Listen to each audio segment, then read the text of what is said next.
What's up, Internet? My name's Nerdy. And I'm Glarus. What a gremlin little answer you had there.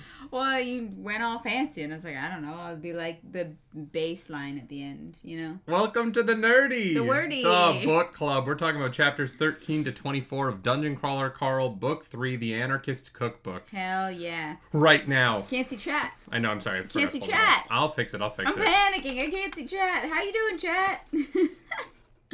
What is up? How's everybody doing? Oh I got it fast that time. Oh my god. How you guys doing? Hello, howdy. Blue, thank you for being a member for 6 months. Heck yes, thank you. Yeah, welcome to the Nerds Radiant. Welcome back. Thanks for staying here. Oh my god, I was like 6 months, that doesn't make any sense, but we haven't been on this channel for that long. Yeah, I know. It's that weird. Does make sense. Right? I was like, Blue. I almost like feel... You're OG. I feel bad for like fucking up people's streaks. You know, because like I know people care about that. But I know, it was not our choice. No, it was honestly the best thing that we did for the channel. Both channels. Yeah. Yeah, the book club people can find the book club, it's and the probably, reaction people don't bring the numbers down. It's probably not actually good for book club, if we're being honest. Because views on book club are lower than they were on the old channel, but I don't really care. Yeah, the people who want to be here will be here. The crew is here, you know what I mean? And that's what matters. Yeah. You guys are the crew. I mean, yeah, kind of. Yeah. Do you guys, crew, do you disagree? I don't think so. You've been here on much longer than 6 months. I only subscribe a membership every once in a while. I feel like it hasn't been that much longer, but... I don't think it's been that much longer, because we moved over here with Fourth Wing, didn't we? No, I don't think it was Fourth Wing. The last book club, because I went back and looked, the last book club that's at least in the playlist on Nerdy Nightly is the end of, like, Mistborn. Did we move over for Way of Kings? No. Oh, I think we did. I think we did Fourth Wing. I don't know. It doesn't matter. I couldn't tell you. No idea. It is actually a question that now I want the answer to. So, how long has the Nerdy Wordy book club existed? The TISM has taken over. The TISM has taken over. It's a TISM takeover. That should be a shirt, honestly. The TISM takeover. How's everybody doing? Good morning, y'all. Is everybody enjoying a Pokemon Pokopia? Get a disciple! This long. Thank you for 9 months. Okay, not that long. Not that long. Yeah. Not that much longer. 9 months. I was like, I think it's been like less than a year, which is crazy. Yeah, but Fourth Wing was our first stream on this channel. That's awful, actually. Why? The first one's not that bad. Yeah, it's fine. Yeah, it's fine. Yeah. They get worse, but the first one's not that bad. Yeah, no, 100%. Skepcat says, I'll be honest, I've been struggling to keep up with book club's money for the Audible books. No, I'm so sorry. I mean, that is fair. We don't have a solution to that problem for you, unfortunately. I can't give the books away for free. I would if I could. We just have an Audible subscription that we use the credits towards. I wish that we could pay for, like, a book club subscription. Where, like, if you like, covered it for people, like... Well, not for everyone, because we couldn't afford that. But, like, if we paid, like, a price where, like, if you are a, like, certified viewer of the book club, you would have access to the books we're covering. Yeah, to, like, that specific book for that specific amount of time, you know? Yeah, that would be nice. But you would have to finish it in that 3-week period. Yeah, like I wonder if there is a platform that does that. I don't know about with the audiobooks, right? Because that's no, I don't think. Yeah, I think that's very much monopolized. Yeah, and there's nothing we can do about that. Sorry, sorry. We're doing our best out here. Yeah. It is so interesting being so critical of capitalism while having to participate in it so like visually. Yeah. You know what I mean? We are always putting ourselves online, promote the brand of content that we decided to make at the beginning of our careers online is essentially becoming a promotion arm for the largest capitalist companies in the world. And I didn't think that through at first, because why would you think of that at first? It's not something that you realize until you're deep in it, where you're like, am I just a part of the capitalism machine? Yeah. Uh-huh. Am I just free advertising? I mean, I guess kind of. fuck. I don't mind free advertising for Dungeon Crawler Carl, though, because it's a good book. Yeah. I mean, it's a good series, I guess I should say. Yeah, no, it's great. And critical of capitalism. Yeah. Yeah, we love that. Also, we have so many reactions for this week, so thank you guys. Yeah, it's a good time to be a member. Yeah. It's a good time to be a member. We're reacting to every chapter from here to the end of the book. That Rocinante is gonna be painted, right?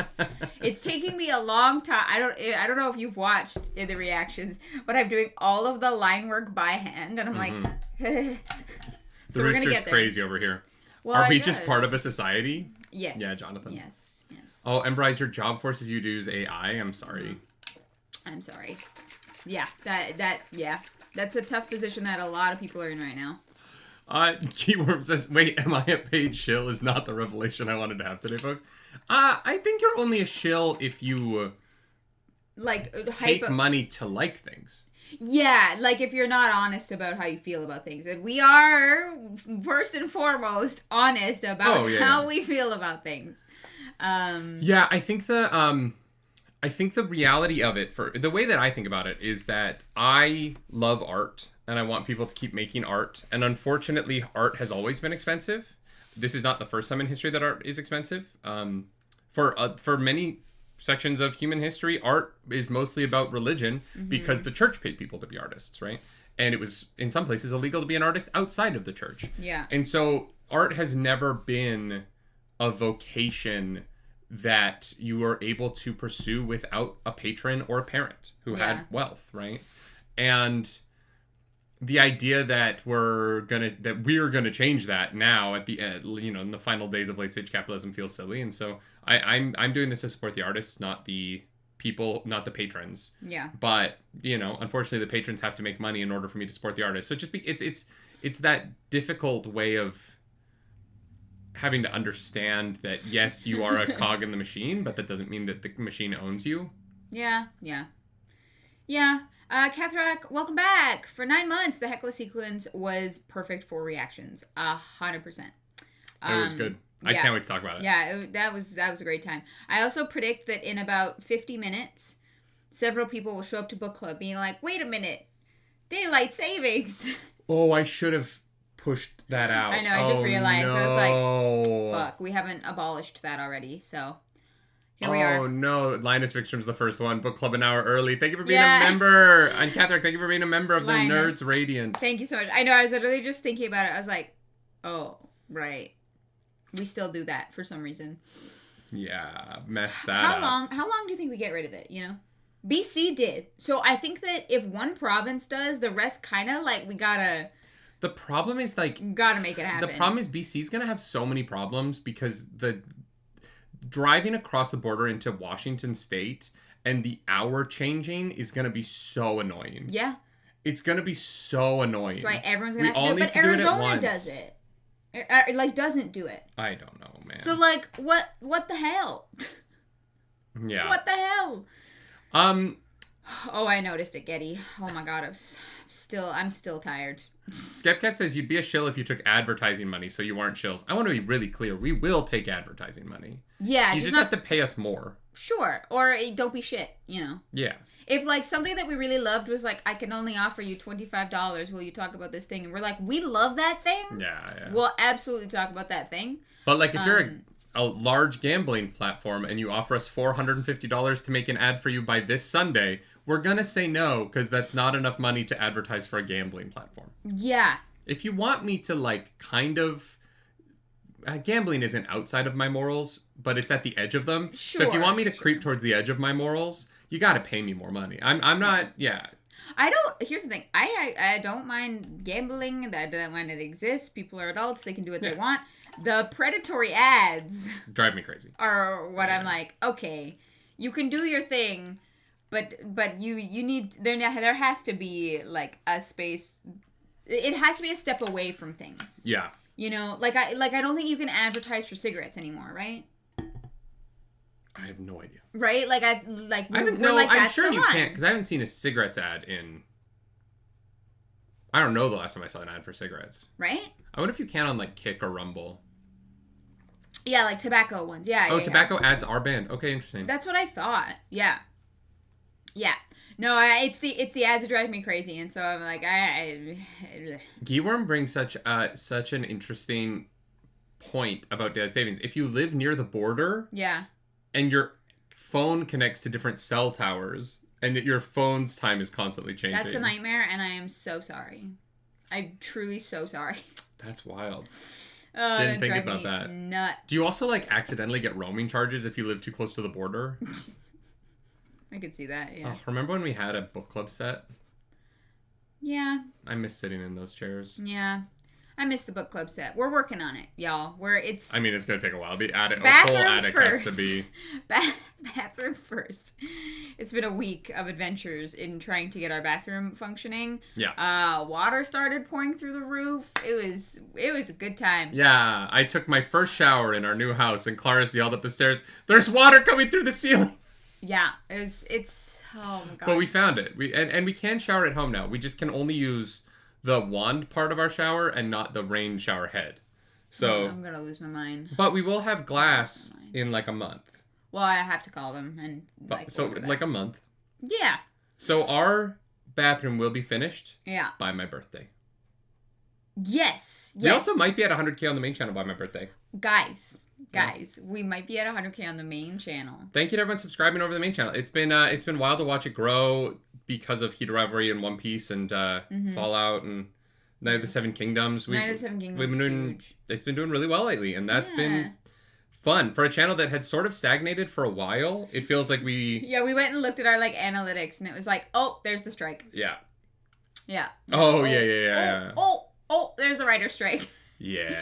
Yeah. But we're kind of like picking up steam again for the first time in a few years, and that's the fucked up thing about YouTube, man, is they just give up on your channel, and then you just have to like persist until they forget that they gave up on you, and they treat you like a new channel again. Yeah.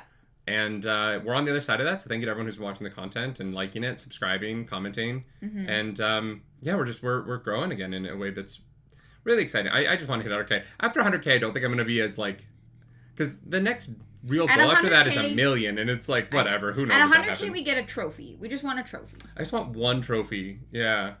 We did the thing. I want to put it right here, so it's just always there. Yeah. Yeah. No, that'll be framed up there. Abso-freaking-lutely. But we're here to talk about Dungeon Crawler Carl Book 3, The Anarchists. Oh no, before we get into the book, y'all, we are going to PAX East. Oh, right. So, book club, the final book club of the month, is going to happen on Friday at 11 a.m. It just won't be live. We are going to open the questions channel today, and we're going to take all of your questions for the first 3 books of Dungeon Crawler Carl. Clarice and I are going to sit down and record a full podcast that will go live that day.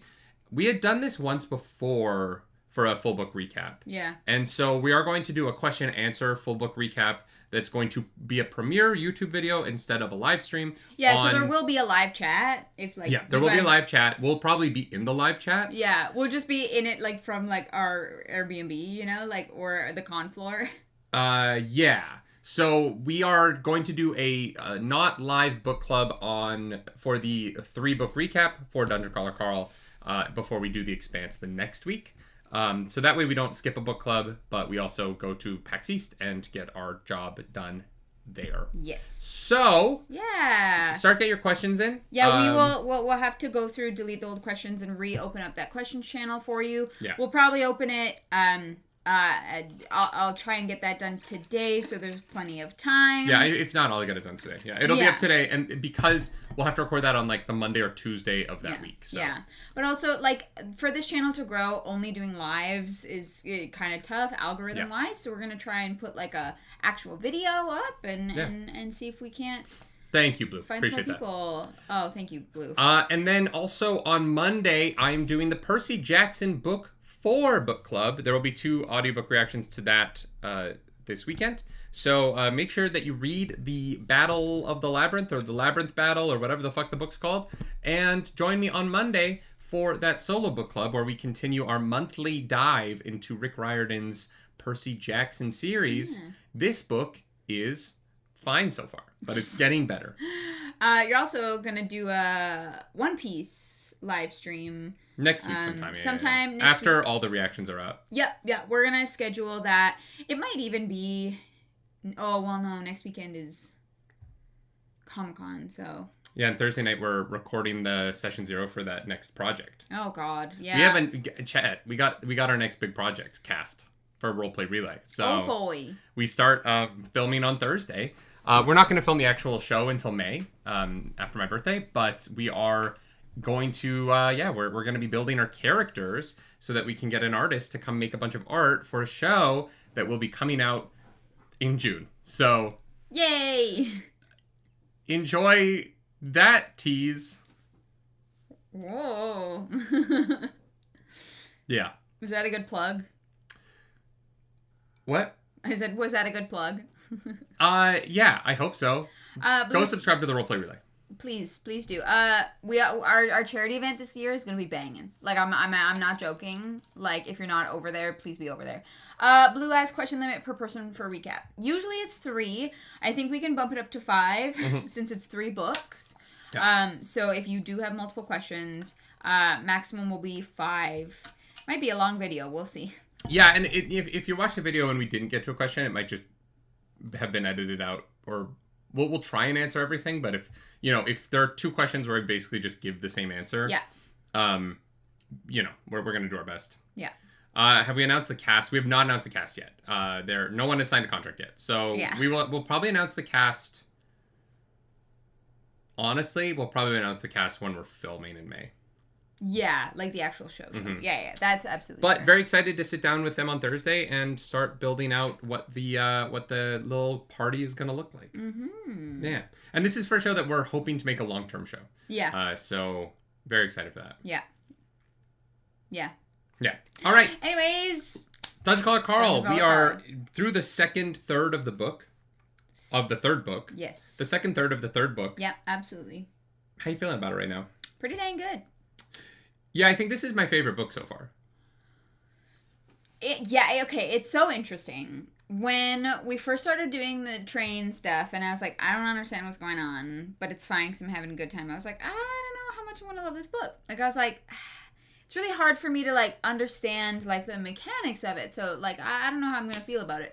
But in terms of, like, story, emotion, all that jazz, I'm like, no, it might actually be my favorite.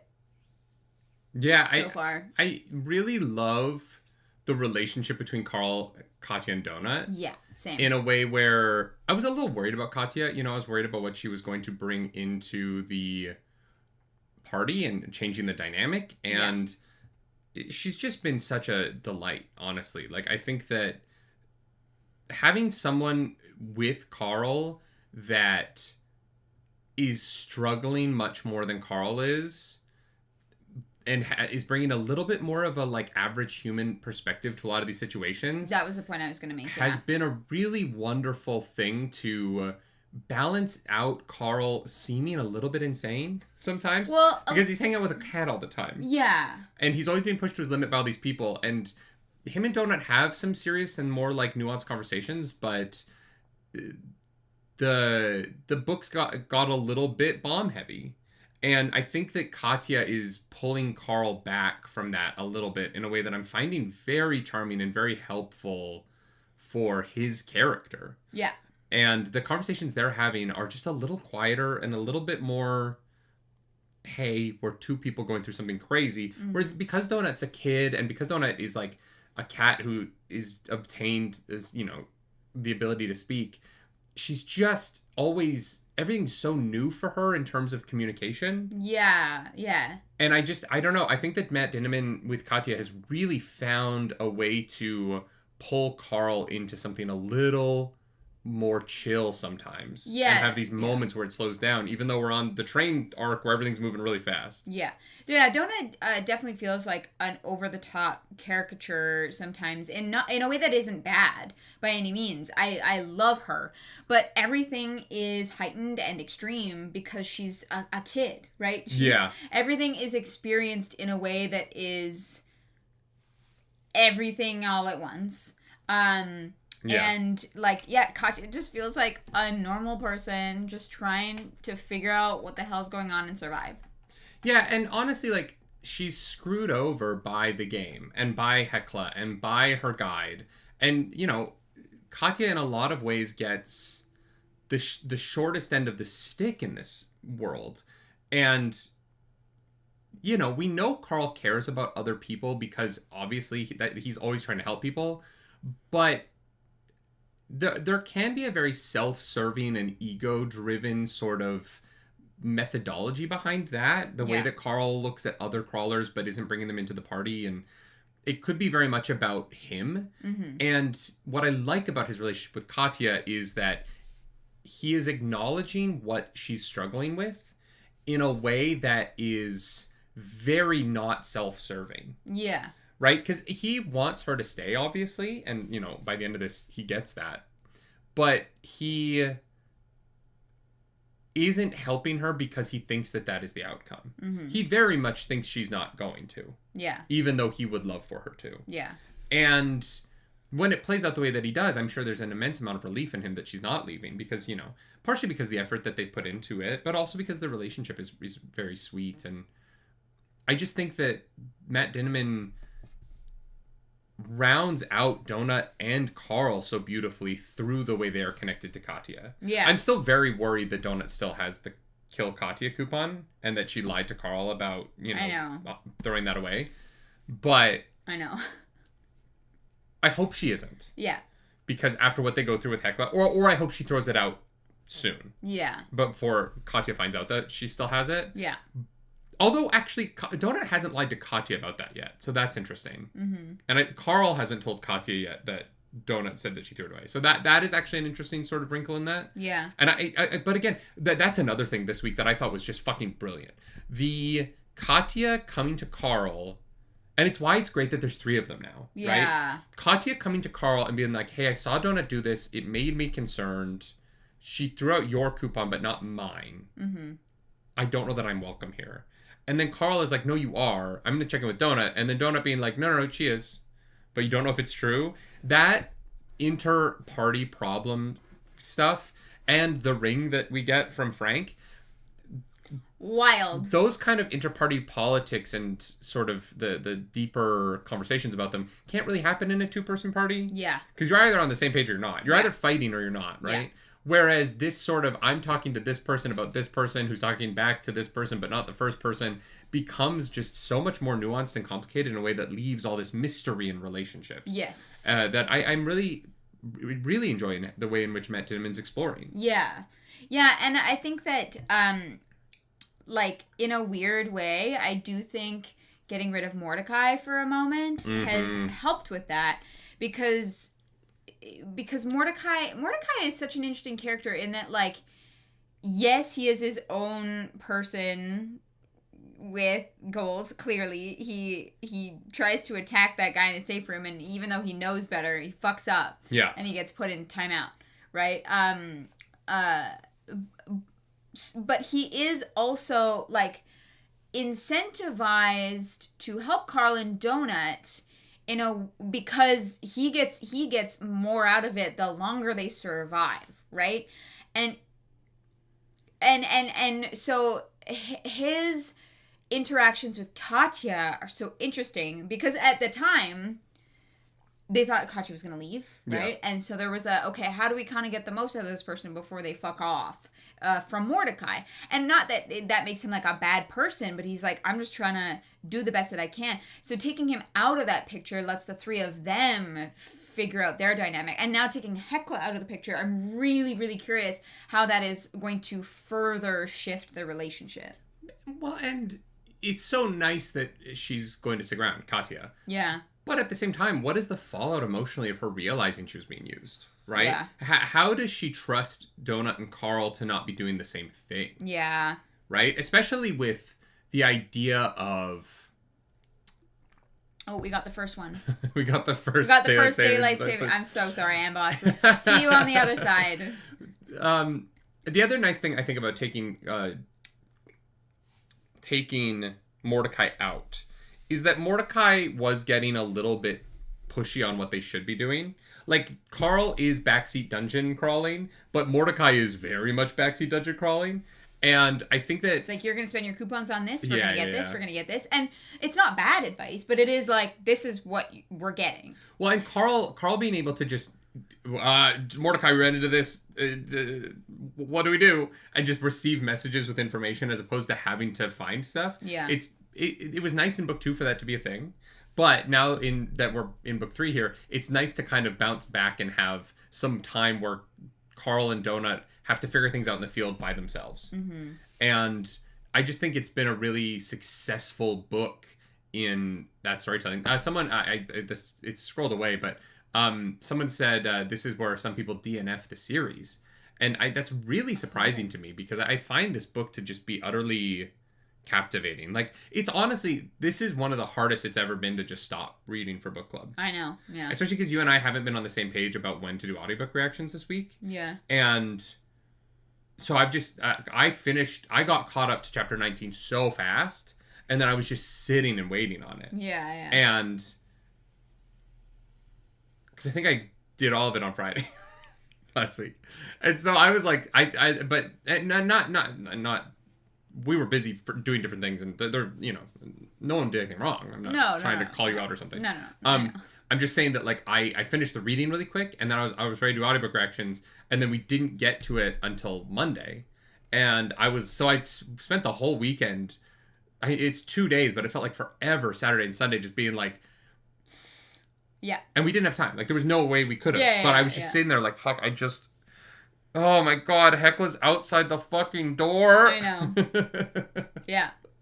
That was something. And so wasn't sure we were gonna actually meet her at this book, but I liked it. I liked that we're doing big things. We're not like saving stuff. Yeah. Like, this was huge. Yeah, and we're really like moving plots forward that I thought we weren't going to touch for forever. I didn't think we would meet HEKLA this book. Yeah, that's what I said. Yeah, like, well, no, I was just agreeing with you. Yeah. Like, I didn't think we would meet. I didn't think we were meeting Frank and Maggie this book. Yeah, well, Frank. Yeah, and because there are two of them, we do kind of have our cake and eat it too with that. But yeah, and the HEKLA thing isn't over yet, right? Ava is alive somewhere. Yeah. How she survived, I have no fucking clue. Yeah, I don't know either. She might have, like an item or a cockroach skill or whatever it may be, right? That, like, Donut has. Like, there's so many things that could save her that I'm like, yeah, it could be anything. It doesn't really matter. But she's, like, the idea of her coming back and being, like, the, like, additional villain to this same, like, circle. Like, because Katya and Ava have known each other for a long time before the dungeon. And, Ava says some, like, pretty shitty stuff. Yeah. But in my head, every time anyone says anything, I'm always like, how much of that is you? Mm-hmm. And how much of that is, like, you picked a race and the dungeon has, like, adjusted your personality for? Like, I'm like, I think that this book, there's a lot of commentary on books that are like this, that are kind of like Battle Royale style. Yeah. Where you put people in a horrific situation and it brings out the worst in them. What if you also added character creation where you don't know if they had picked something different, if they would have made different choices, been a better or worse person because of it. Like, yeah. I think that that's so interesting.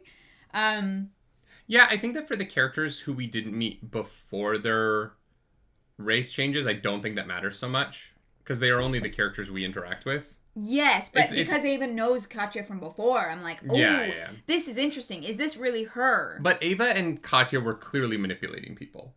Like I don't think Katya's race made her practical about having all the women around her because she was already... HEKLA. Sorry, yes. Yeah. HEKLA was already doing that because of the benefits of her crossbow prior to switching her race. That one feels more like she chose a race to benefit her pragmatism. Absolutely. And good on her, I guess. Like, if it hadn't been for her taking the risk that she did, which doesn't feel as practical, she probably would have made it very far in the dungeon, right? Well, and that is the biggest thing. Like, yes, she chose to surround herself with women to, like, boost this item that she has specifically, right? Like, there's a lot to be said about that. Yeah. She could have built this community. She did not have to. It could have started with like, well, I'm going to surround myself with women and take care of them, not use them as a means to an end always, right? I think that creating a community and trying to protect people around you is admirable, even if it also boosts some fucking magic item that you have. But she made the choice to divert to sacrificing people, you know, manipulating them, putting them in danger. Like, that's what really shows her true colors. Yeah, and Bryce says it was the fact that she brought up things from before the dungeon that made me think it was somewhat her. That felt like things she'd been stewing on for ages. I completely agree. Yeah, most likely. And the fact that the three of them did have a relationship before the dungeon, and Katya doesn't seem... Katya is surprised, but not that surprised. You know what I mean? Like, Katya's like, shit, right, you guys gotta suck. Yeah. And also, like... Yeah, Katya exposed in a way that's been building up. You can't trust psychiatrists. Oh my god. We just know that. That's just like facts. You know what I mean? Uh-huh. You can't trust psychiatrists, ever. Sure. Not as far as you can throw them. But what if your strength is like 99? Sorry, pre-dungeon. Yeah. God. Yeah. I mean, you can throw people pretty far. Yeah, but I could trust someone I'm in the room with. Because that's about as far as I can throw them. Great. I can't trust them once they leave the room. Okay. Oh, wow. All right. Shark says, I do like that there's a growing list of people with personal vendetta against Carl and Donut and Katya. Maggie, Eva, the guy from the last floor that Donut blocked. Yeah. Yeah. Kicked her out of the group Well, chat. and also like the Skull Empire and Borant as a whole. Yeah, we have no idea if Princess Formidable, is it? Mm-hmm. Is like, we still have no idea if she's a friend or foe. Mm-hmm. She hasn't, I don't think she's sent anything yet, so that's gonna be super interesting to dig into. Yeah. Not yet. I am curious what the first gift is. Or no, they did send something. Carl got his like implant. No. That's from Volte. Didn't Formidable send something at the end of this? I don't think so. Okay. Yeah, no, I don't think so. Talkerific says HEKLA's job gives her insight in how to manipulate people. Yeah, some psychiatrists have that. I'm not gonna lie. I think a lot of psychiatrists think that they have insight how to manipulate people because they're psychiatrists. And most psychiatrists, in my experience, aren't actually that good with people. They go into therapy and psychiatry because they know that's like their insecurity and they want to be good with people and they don't ever quite figure it out. Wow. How many people does this apply to? Mostly how many men, psychiatrists female friends of mine have dated. Oh, sure. But not ended up with because they're like, wow, you're toxic as fuck, brother. Well, once you chip away at that surface. Yeah.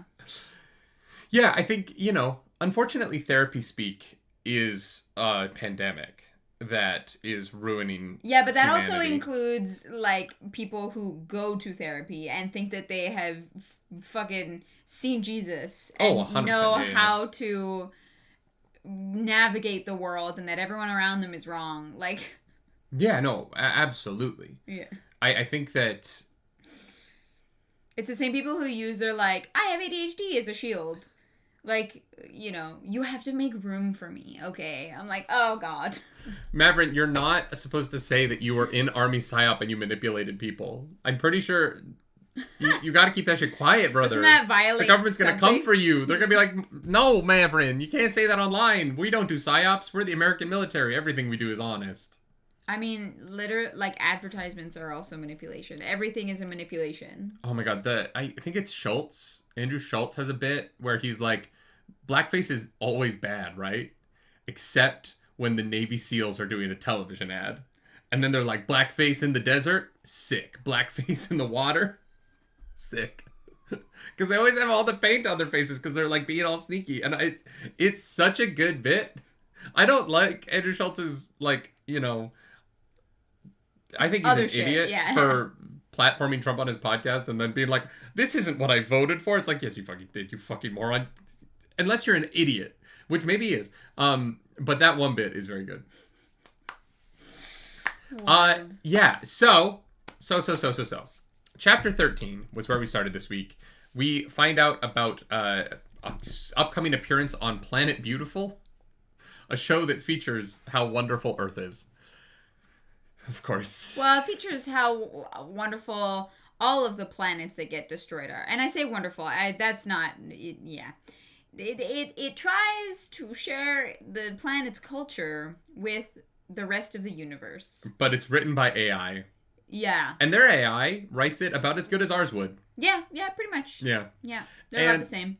We get some upgrades, and Carl comes up with a way for Katya to drastically change her weight by building her this contraption backpack that she can slide into her inventory. Basically, she well, he gets the idea for a backpack from the Anarchists cookbook, which is very cool. Mm-hmm. He was like, I don't know how is this going to be useful, and then he was like, wait a fucking second. Because for some reason, backpacks kind of work like inventories. Yeah. I just would have figured because you have your inventory, a backpack would just be a backpack. Like, it would be a physical, tangible thing. But basically, all backpacks, if you manage to get the system to recognize it as a backpack, it automatically becomes a bag of holding. Which feels manipulatable. Yeah. In so many different ways. Including the way Carl does it. Yeah. Yeah. So we managed to make Katya basically be able to drastically change her weight by moving things in and out of the backpack, from her inventory to the backpack within her body without it having to like leave her mass. Yeah, he like puts as much fucking like metal and like mass and shit as he can before she like puts it on. She's like, I can't carry this. He's like, no, you got this. This is going to be a really tough scene to watch in the live action. So basically, the backpack's on a table, and then Katya's next to the table, and then Katya like stretches her body to be sort of like a like human salamander, where because her like she ends up with like 6 legs and no arms. A slug, yeah. But like, imagine if a slug had like weird limbs coming out of it. Yeah. I feel like Carl is this world's Spiffing Brit. You know what I mean? Yes. Like, yes, I do. How do we do the most insane exploits in Skyrim? Like, how do we break this game? And I love it, honestly. That is such a good pull. That's so funny. Yeah. Yeah, and so we put this fucking contraption on Katya. It has straps, even though the straps would not hold it. And she manages to start changing her size. She can become very tall. She's mostly metal. And we're going to do really horrifying things with that soon. Oh, absolutely. The recap plays, and Quan, remember Quan? Yes. Kind of a prick. Got a fancy cape. He is just destroying the trains because fuck everyone else. Pretty much, yeah. Yeah, it's just kind of being an ass. Was this... Okay, here's my question. Was this always the, like, way this was going to end? What? Was someone just starting to destroy the trains always an inevitability? Well, yeah, because it's going to be someone who's, like, super powerful and doesn't take 5 seconds to understand how the dungeon works. Yeah. He doesn't care. He doesn't know about the monsters getting on and off and blah, blah, blah, because he's blocked by Donut. He gets a boss kill. He's not in their chat. He gets at least one boss kill every time for the Mantar at the front of the train. Yeah, he's just trying to rack up as much XP as he can and say fuck it to everybody else. Yeah. He's the guy who, like, doesn't return his shopping cart, you know? What? Yeah. It's like the litmus test for society. Like, just put your shopping cart back. You don't get any rewards for doing it, but, like, you do it because it helps people around you. I feel like he's a little bit more than that. He's worse than a person who doesn't return their shopping cart. I don't know. Those people are pretty bad. I mean, you're not wrong. We get our first gift from a sponsor. Yeah. Carl gets a neural enhancer for portal analysis from the Volte Corporation. This is essentially an ability to look through the subspace portals that they pass through all the time and analyze them. You can find out which directions they go. Yeah. And also if you are permitted to pass through them. Yeah. You can, like, see shit. It is a beyond powerful thing. And I can't imagine how much Volte paid for it and what Volte expects Carl to do. Well, and I'm like, I feel like Volte has snuck, like, a secret portal into the game so that they're going to be able to, like, have meetings and shit. Like outside of the AI. Well, and no, they don't need to do that because Agatha's in the dungeon. But they won't like necessarily be near one another, and the chats are monitored, right? If the chats aren't monitored. You don't think that the AI read the chats? I'm sorry. I think that... No, because Mordecai keeps saying, like, this is an exploit. Don't say this out loud. Sorry, I mean the AI... I think the AI reads the chat. I don't think that the AI actually cares about exploits. It's that Borant hears shit and is like, okay, we gotta work on that. Like, they have to make patches for it. I don't actually think that's the AI. I could be wrong. Interesting. It hasn't felt thus far to me like the AI has chat knowledge. But maybe it does. I think it definitely is possible, and I think that, like, being able to, like, pull Carl, like, actually out of the games to have a conversation that is not monitored by, like, Borant or the AI is very interesting. That's fascinating. Yeah, I don't know. Yeah, because we find out later on in this grouping of chapters when we're on the Planet Beautiful show that the getting pulled out of the dungeon doesn't the where you are and how you have access to your inventory is like physically locked to sea level, and so if you're above sea level you don't have access to your inventory, but even if you are outside the dungeon but still below sea level you still have access to your inventory. Which is just such a, like, fascinating way for that to function. Because, as the robot says, they're cheap bastards. Yeah. I did... The AI calling out Born in that was great. Yeah, let me put this in terms you can understand, my idiot friend. To be fair, he did ask the AI to put it in terms he could understand. He's like, I have no idea what the fuck that you just tried to say to me. I don't know what it says about me that I was like, I thought the first explanation made plenty of sense. I'm shocked. I was like, oh yeah, no, I get it. And he's like, I don't understand. I was like, really? That seems simple. As long as you can connect to the Wi-Fi. Yeah, exactly. Yeah. It's really like a radius thing, which I didn't expect. I expected them to have more of an on-off ability per individual crawler. Because Zev, when Zev showed up in the room, right, everything kind of turned off.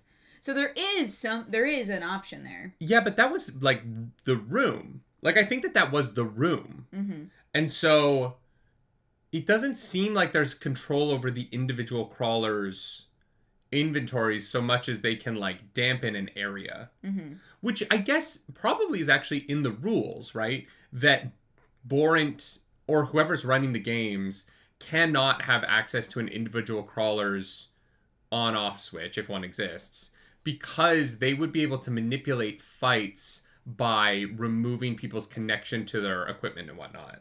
That would be fucked. And so you could thumb the scales to it would give the company running the games too much control if two crawlers came to blows, and they could essentially choose who wins by turning off someone's, like, magic. Yeah. There's so much money in these games that and the fact that they're run by one, like, nation at a time, the connection between who's running it and who's in control has to be so severed. Yeah. Because there could be such a financial reason for one planet to choose certain winners over others. Yeah. Flip Steez says first time Zev showed up with Mordecai, their inventory was turned off. Yes, but so was Mordecai's, right? Mordecai's connection was also severed in that moment. It wasn't just Carl and Donut. And so I think that it's not a person-specific thing, but it's actually, like, area of effect. Because even the AI message that pops in before Zev shows up, or that one might not be AI, actually. But the announcement was, like, this area, right? Mm-hmm. I think it was that room. Yeah. Emwill says, I'm a little behind. I think it's really interesting that HEKLA built a party around one great item capability, and the main party has so many different ways to solve problems. Oh, we'll definitely talk a lot about that when we get to the daughters. Yeah. It's a great point, Emwill, and we will get to it, because I do want to talk about that. Yeah. And how it's such a failing considering all the abilities that her party mates had, but... Yeah. Anyway, the neural enhancer is going to be really good at some point. What do you mean at some point? It's already been really good. No, I just mean like We've figured out it's going to be a like life-saving thing at one point at least. Like, I would argue because of Carl's trip to the abyss, it already has been.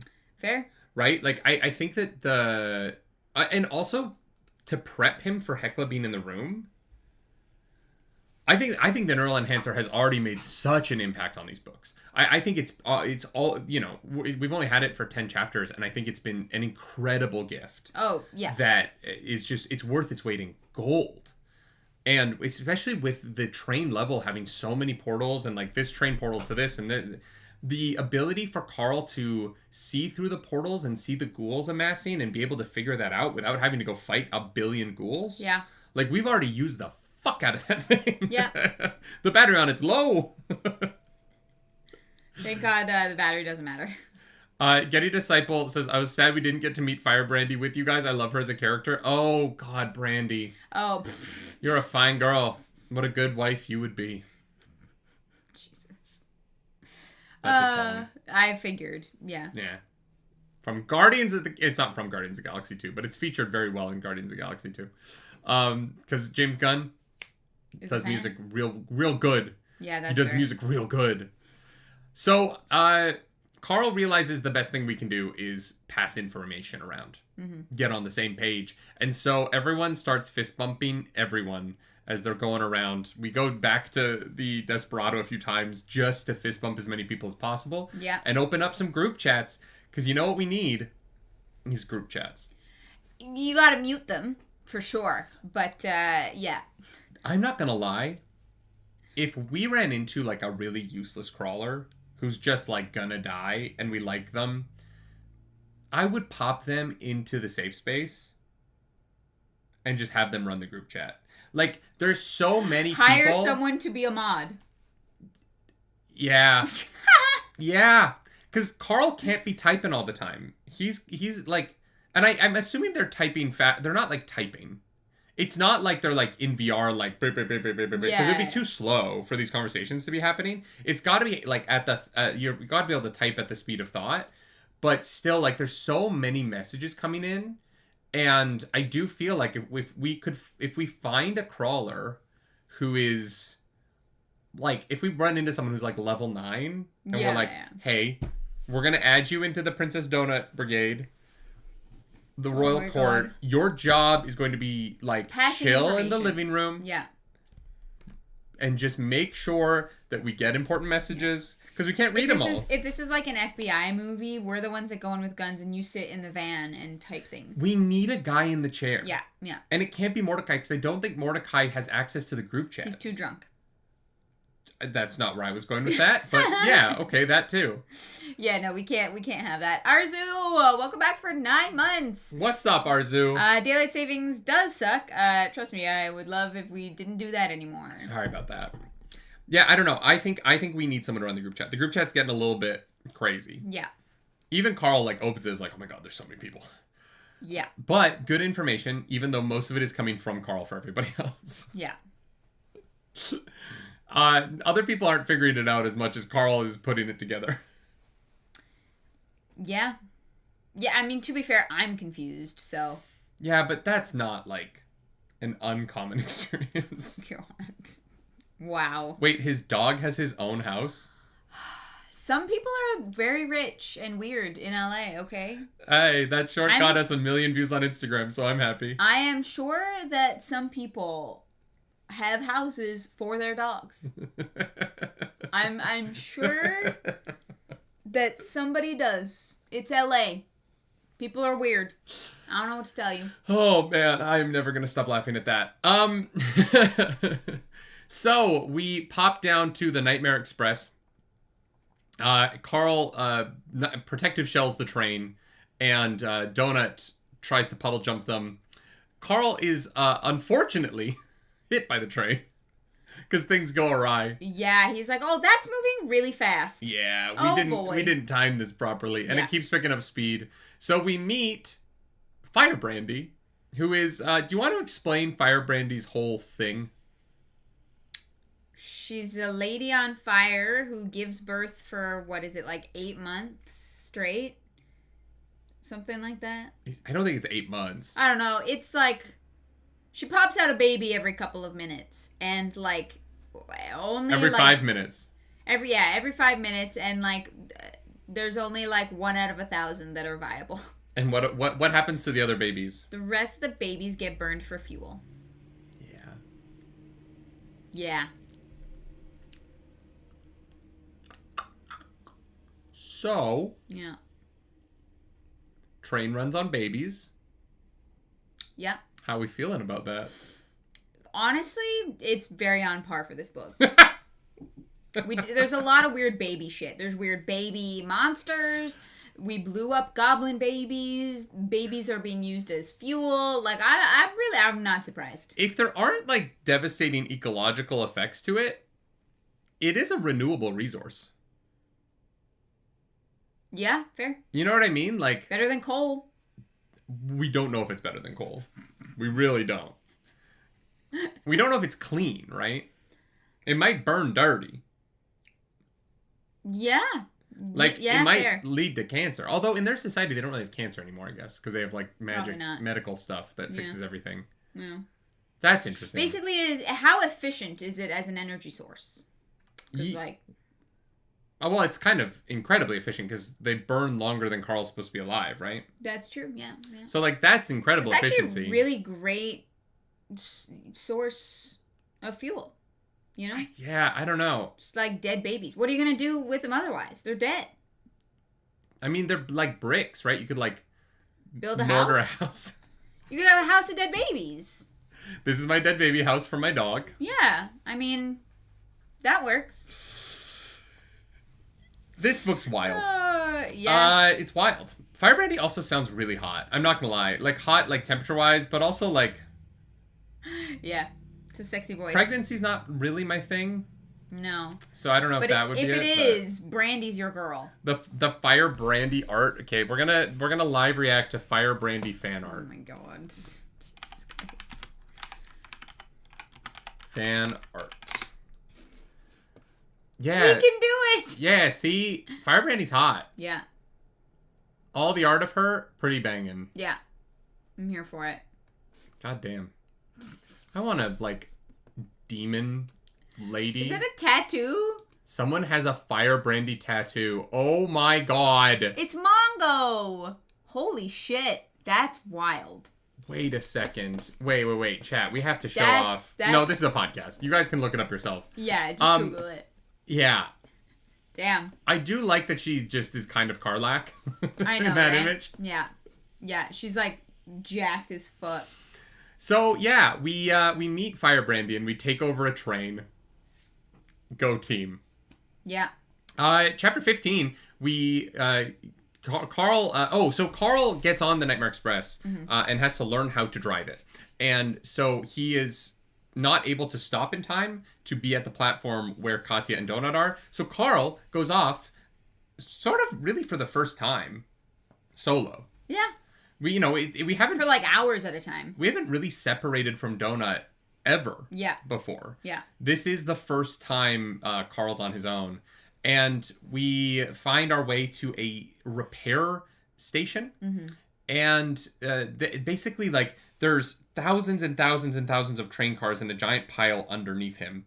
And he's on this catwalk, and above there's all these portals. And so he's taking pictures, trying to get pictures of Spider-Man, because that's what J. Jonah Jameson wants, but ultimately fails. No Spider-Man yet, unfortunately. Yeah. But there is a creature that does swing down on a web-looking thing, I guess. Yeah, kind of. Yeah, like that could be Spider-Man, you know. Yeah, it's more Man-Spider than Spider-Man, but yeah. Yeah, exactly. Yeah. Who doesn't love Man-Spider? Is that a Spider-Man character? Because it should be. Man-Spider should absolutely be. Man-Spider. Okay. Wow, I didn't need to see that. That's awful. Actually. The answer is yes, there is. There's also a Spiders Man, which is a Spider-Man made out of small spiders. I'm glad that's not the Nick Cage movie. Jesus. I want them to do Spiders Man in live action. I think it would be great. It's just the Sleepless. but spiders. Yeah. And Instead in a of Spider-Man crabs. movie. Yeah. Yeah. Anyways, is it still Peter Parker? No. Okay, yeah. No. It's a different Spider-Man. Yeah, but There's so many Spider-Man at this point. Different universe shit. You never know. There's so many Spider-Men. It's crazy. Could be a different dimension. Yeah, so we find out that the way to get through some of these portals and to get to the end of the line, there are multiple solutions to this problem, but one of the easiest ways to get through this is to put on your little train conductor hat that you got at the beginning of your fancy souvenir. This floor. Do you think everyone kept those hats? Absolutely not. And why not? Because people were buying them for a lot of money, supply and demand. Boren, you cheeky fucks. This is the funniest thing the company has done in these books. No, it's so mean. It's the funniest thing to be like, okay, we're going to give them the key, but we're going to tell them that we'll give them 5,000 gold if they give it back to us. I would have sold it immediately. Like, immediately. Are you kidding? I wouldn't have. If you give me a useless thing in a video game, it has no purpose. No, that's not true. And all of the NPCs are like, that is worth so much money. My fucking brain goes, why? It's like the fucking RuneScape party hats. Why is this worth so much money? It does literally nothing. Like, yes, but why is it worth so much money? I would have kept it. I genuinely would have, because you don't sell the nugget after Cerulean City. Well, no, I get unlimited nuggets, Getty Disciple, and I sell them all. Jesus. Do you guys not know how to get unlimited nuggets in Fire Red Leaf Green? Okay, so Fire Red Leaf Green is now on the Nintendo Switch. Here's a little hack for you. If you go to the end of Nugget Bridge and you bring like your weakest Pokemon for the final person, right? You talk to the guy. He gives you a nugget. You fight him, you lose. You go to the Pokemon Center. You lose half of your money. Yes, but you have a nugget. Then you go up, you fight that guy. He gives you a nugget. You lose. You bought back to the Pokemon Center. You have an unlimited money glitch in the fourth city in Fire Red Leaf Green. Why are you doing this? You might ask. You're like, you don't really need money in those games. What's the purpose? If you get enough money, when you go to the gambling station, you can buy Dratini. And it's the fastest way to get a dragon type early in Fire Red Leaf Green. That's fair. There's a cheat for you. Yeah, I did. They really should have coded it so that you only get one nugget, but you can have unlimited nuggets at the beginning of the game. Not at the beginning. Before Badge 2. Pretty close to the beginning. That's pretty early. Yeah. Damn. Yeah. Anyway, this is a hack for all the kids who didn't play this game religiously when they were children because they weren't alive yet and are now like, oh, Fire Red Leaf Green's on the Nintendo Switch. I'll try it for the first time. If you want Dratini from the gambling place, that's the easiest way to do it. And this is our gambling endorsement. We are now sponsored by none of them. Yet. No. I'll take their money. I don't care. There's things I'm very much against. Like, I don't want to take AI money and stuff. But if a gambling platform wants to sponsor us, I don't know. I'll take it. Whatever. What you're doing is legal. Yeah. But you're not going to pay us pennies for it. No. Not $450. That's not enough money. No. I am not selling my soul for $400. I'm not selling my soul for like less than it costs to service my car. You know what I mean? It's also not selling your soul. It's just kind of like, hey, if you didn't realize gambling exists and still exists, you can do it if you want. Like, James Ross, the missing note glitch is not in Fire Red Leaf Green. That is in Red and Blue. Okay? It's a different game. You can't missing no glitch in Fire Red Leaf Green. I can't help the people play Fire Red Leaf Green if I tell them about the missing no glitch. So anyway, what you want to do for the missing no glitch is you want to go down to Cinnabar Island. You want to surf up and down the coast until you find missing no, and then it'll multiply. It's going to do one of two things. It's either going to destroy your save, and you're going to lose all of your progress, or it's going to max out one of your... Gambling. That is gambling. Items. Yeah, it is. The missing no glitch is more gambling than the Nugget Bridge glitch. Yeah. You said you went to the gambling center. What? To get Dratini. That's where you said you got it. No, so you don't actually have to gamble at all, though. No, I know. You just go to the prize part. You said you go to the gambling center. Yeah. Oh my god. Yeah. Getty Disciple says, it's pretty incredible that we spread the info of the missing note glitch through every elementary school without social media. That is, that is fascinating.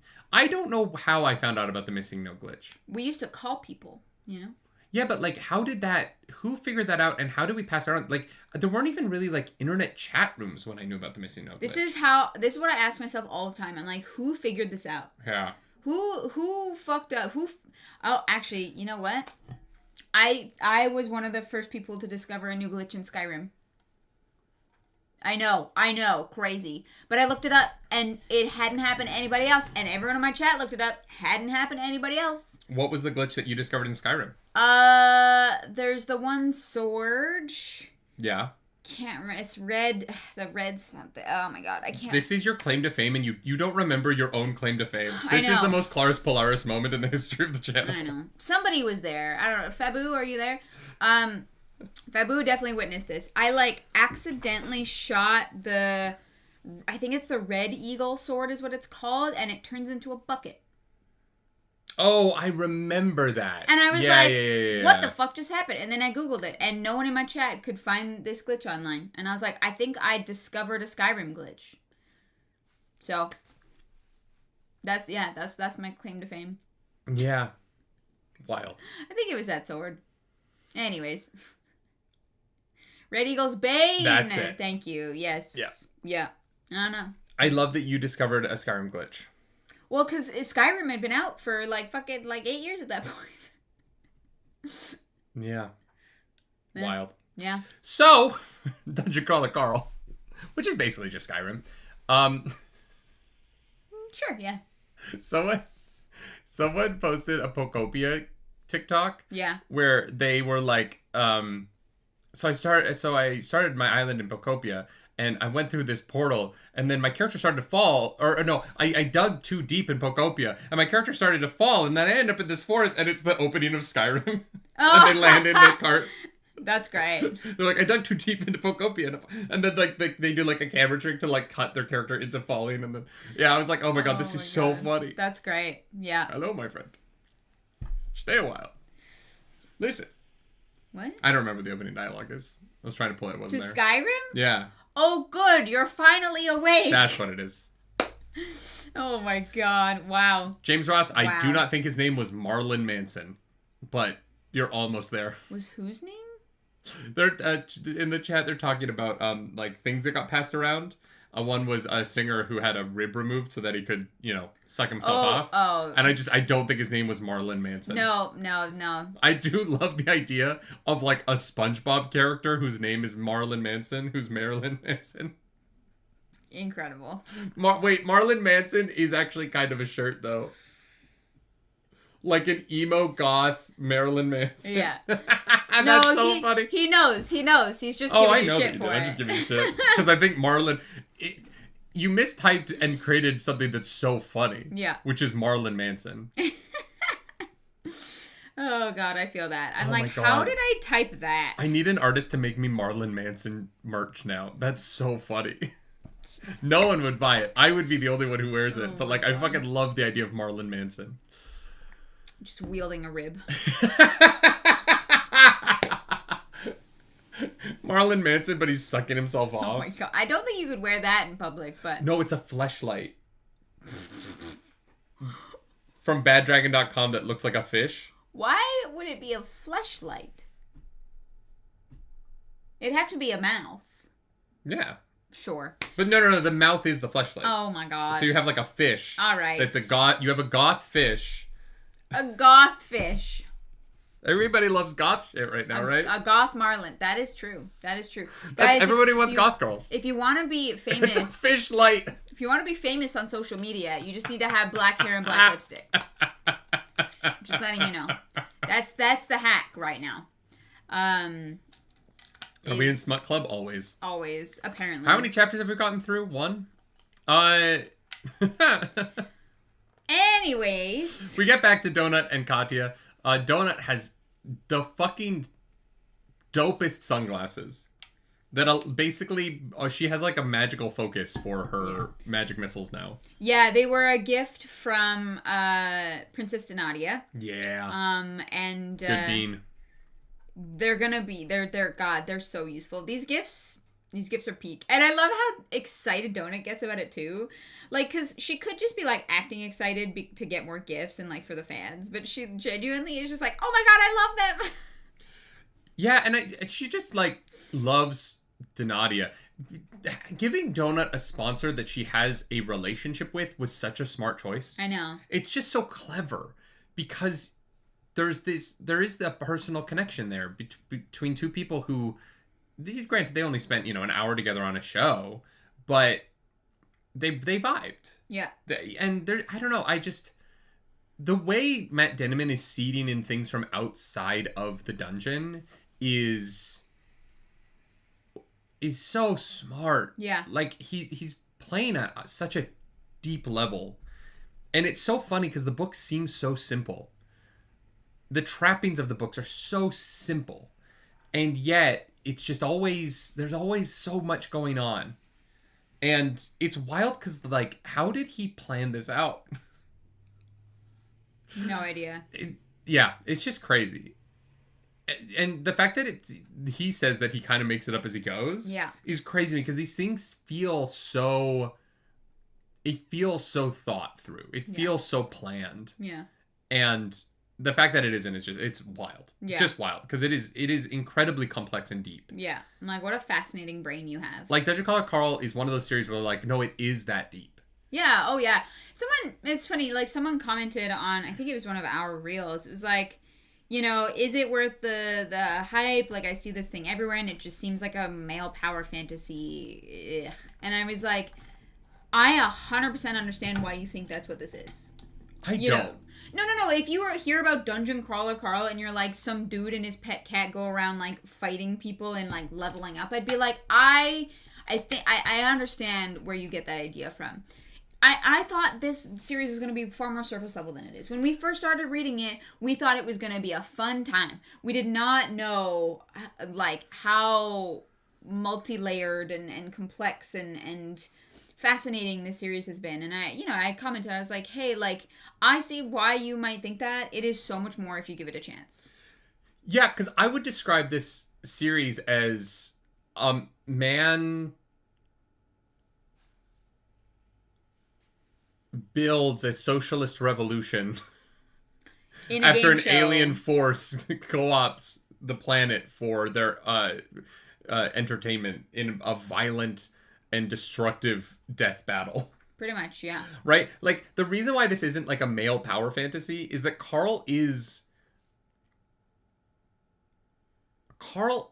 living out a fantasy.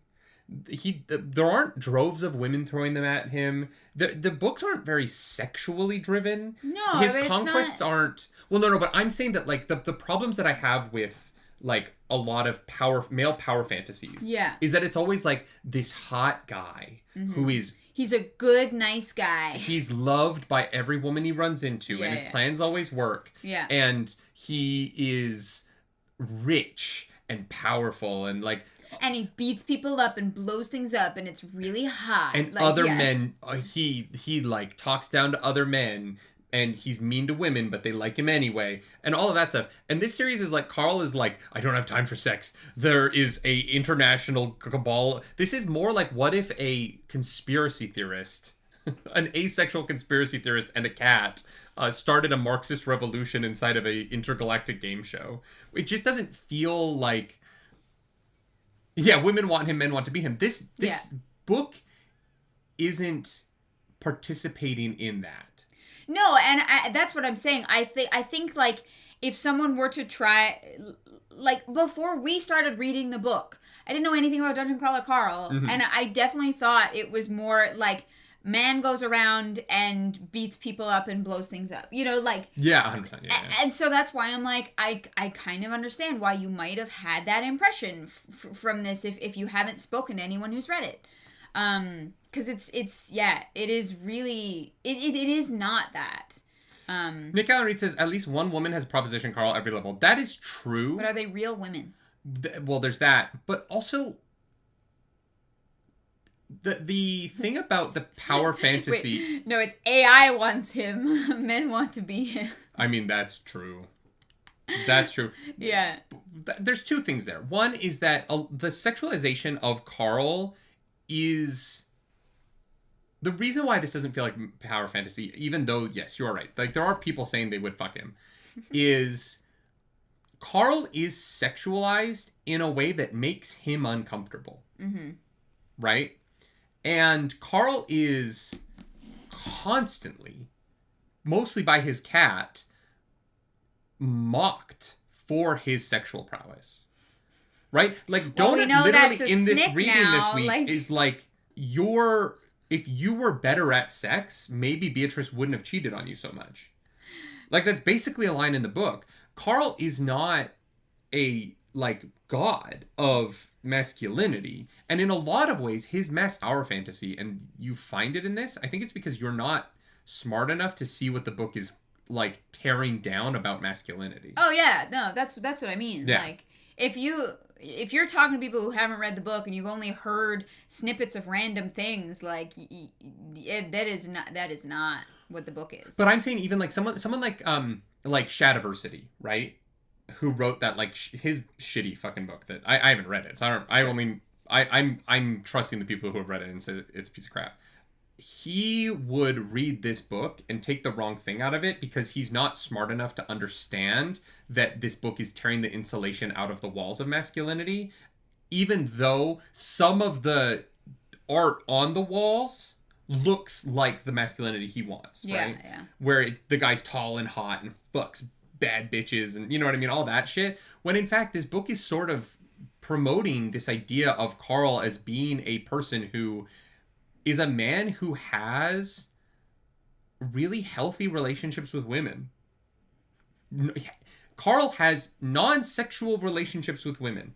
Wow. Katya isn't part of a harem. Wow, right? what an idea. Donut didn't get a hot cat girl form for Carl to leer at. But that is the toxic masculine version of this book. Yeah. Right? Is that Donut speaks and then becomes hot and has big titties, and then Katya uses her ability to change her mask to be hotter for Carl. That's the anime version. Right. It is, but really it is. Yeah. And in this version, Carl's like, we're going to make you into a fucking monstrosity so that you're the best at fighting. And that you can survive. Yeah. So you have the best chance to make it through this with us as possible. Yeah, and I just think there's so much... I think that if you think that these books are a like masculinity power fantasy, you just haven't read them. Oh, no. Or you're dumb. Yeah. Like, it's one of those two things because they're so clearly not. Yeah. Who wants a power fantasy about a guy who never gets laid and who the only sexual conversation about him is his cat constantly bringing up that he's a cuckold? Yeah. You know what I mean? Like, that's not that. There's no fantasy to that. I mean, that's not true. There is actually a fantasy to that, but it isn't not a power male, toxic masculinity fantasy, right? Yeah. The fantasy in that is from men who enjoy cuckoldry, and if you do, power to you, man. Like, I have no judgment. Yeah. If you want to watch a wife get fucked by other men and that's hot for you and your wife loves it, you do. I'm not going to judge you for that. Yeah. Who cares? Yeah. If you're having fun, go do it, man. We want for everybody to have consensual fun. Yeah. That is my only 100%. hope. 100%. Like, you know, no, and granted, that's coming from two poly people who, like, we fuck other people. So, like, for us, you know, I don't enjoy it more if you're fucking someone else. So, like, you know, I wouldn't consider myself to be a cuck, but I do I can understand why people would enjoy that, and I have no judgment about it. Yeah. I mean, I guess I'm a cuck. What? Oh, no! Not OBS! OBS! They took us down. We got too sexy. Are we back, chat? We're back. Are we in this? They took us down. We got too sexy. Are we back, chat? We're back. Are we in the same video? Did we go down at all? I don't think we went down. It's still playing for me on my phone. I think it's going to pause for a second. That's so funny. That's so funny. We started talking about cuckolds and we got fucking... I literally was like, I'm a cuck. OBS disconnected. I'm like, oh. Well, whoopsie doodle. Anyways. Smut club. Sorry, book club. Claris openly admits to being a cuck queen and fucking the internet breaks down. Oh, wow. Not sorry about it. Oh, that's God. So funny. Sorry about that, chat. Yeah. No, it's definitely not. It's definitely not a power fantasy. Like, I'm sorry, a male power fantasy. No, there was a slight pause. Okay, so it did go down for a second. That's so funny. What a funny time. Yeah, incredible. What a funny time for it to just be like, whoa, whoa, whoa, whoa, whoa. Whoa. Stop this conversation. Yeah. The internet's trying to save us from ourselves. YouTube was like, we cannot. We cannot have this on our platform. Absolutely not. There is no way. YouTube does not monitor. Even the AI that YouTube scrapes all of the footage on YouTube with does not watch book club. No, God. No. This is a secret place on the internet. No one knows about This it. is a secret place. Oh, God. I don't know how I feel about that. I love it. It's pretty great. Here's the thing. If the problem with the book club, let's just be real about it. If the problem with the Nerdy Wordy book club is that if it were to grow to the point where we had like 10,000 people in chat, we wouldn't really be able to talk to chat. It wouldn't be like a book club anymore so much as it would be a book podcast. And as much as this is a podcast, it's never really been a podcast in that way. Because we've always kept it more like a live stream vibe where we're talking to chat. 99% of the time it's live. Yeah, and the reality of that is like there's a certain size where it wouldn't feel like a community. Like I feel like I know most of the people in chat most of the time. Yeah. Not like super well, but but like we recognize people. Book club is very much our community in that like I know most of y'all. And like most of y'all have been here for the majority of the last 4 years. Yeah. And so yeah, it wouldn't be as participatory a show. Yeah. If it were to grow. And so we haven't really tried that hard to grow it. Yeah. There's ways that we can make it shorter and, Yeah. But it's one of those interesting things about the show is that what I love about it is that I do kind of know who we're talking to. Yeah. And yeah, even those early days of Wheel of Time when it was like 400 people live. 7. Well, but not consistently. It was 400 for the majority of the first few books. Yeah, like, we talked to chat less. Yeah. We couldn't do it. And so I don't know, the show's become what it is, and like I don't know. I don't think it'll ever be the biggest podcast in the world, even though we are the 80th book podcast on that one blog that keeps trying to email me to promote their blog. Yeah. And we're the number 4, or we're probably not anymore, but there was a point where we were the number 4 book podcast in Argentina. Was it Argentina? That one cracked me up. That was so random. It's like, why are we the number 4 book podcast in Argentina? Yeah. Oh, this is a fun little aside, y'all. This is not to like dissuade you from being here live or watching it on YouTube, but we were able to monetize our podcast feed. Yeah, we won't be doing any ads in book club anymore. Because the podcast feed's monetized because we have enough listeners. So thank you for everyone who listening on the podcast feed. It's huge. Yeah.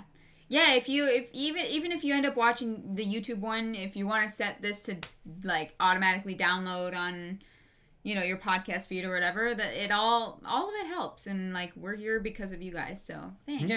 Yeah. James Ross says that occasional interactions with Nerdy Clarks and the rest of Chaz what made it fun for me. Yeah, I think this show's at a size where that still happens. And there's just a size where it's not possible anymore. And I watch some of my friends who love streaming blow up and become huge and then not like it anymore. And I think that part of it is like once you get past a certain size and chat is just a fucking wall of motion, it changes why you're doing it. When I watch any of the big streamers and their chat moves like so fast that you like it feels like a strobe light, I'm like, nah, that's not for me.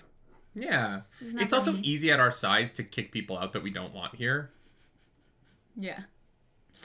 We're like, oh no, you this is not your community. And I'm not gonna lie, there are a couple people in the Discord who are on the line.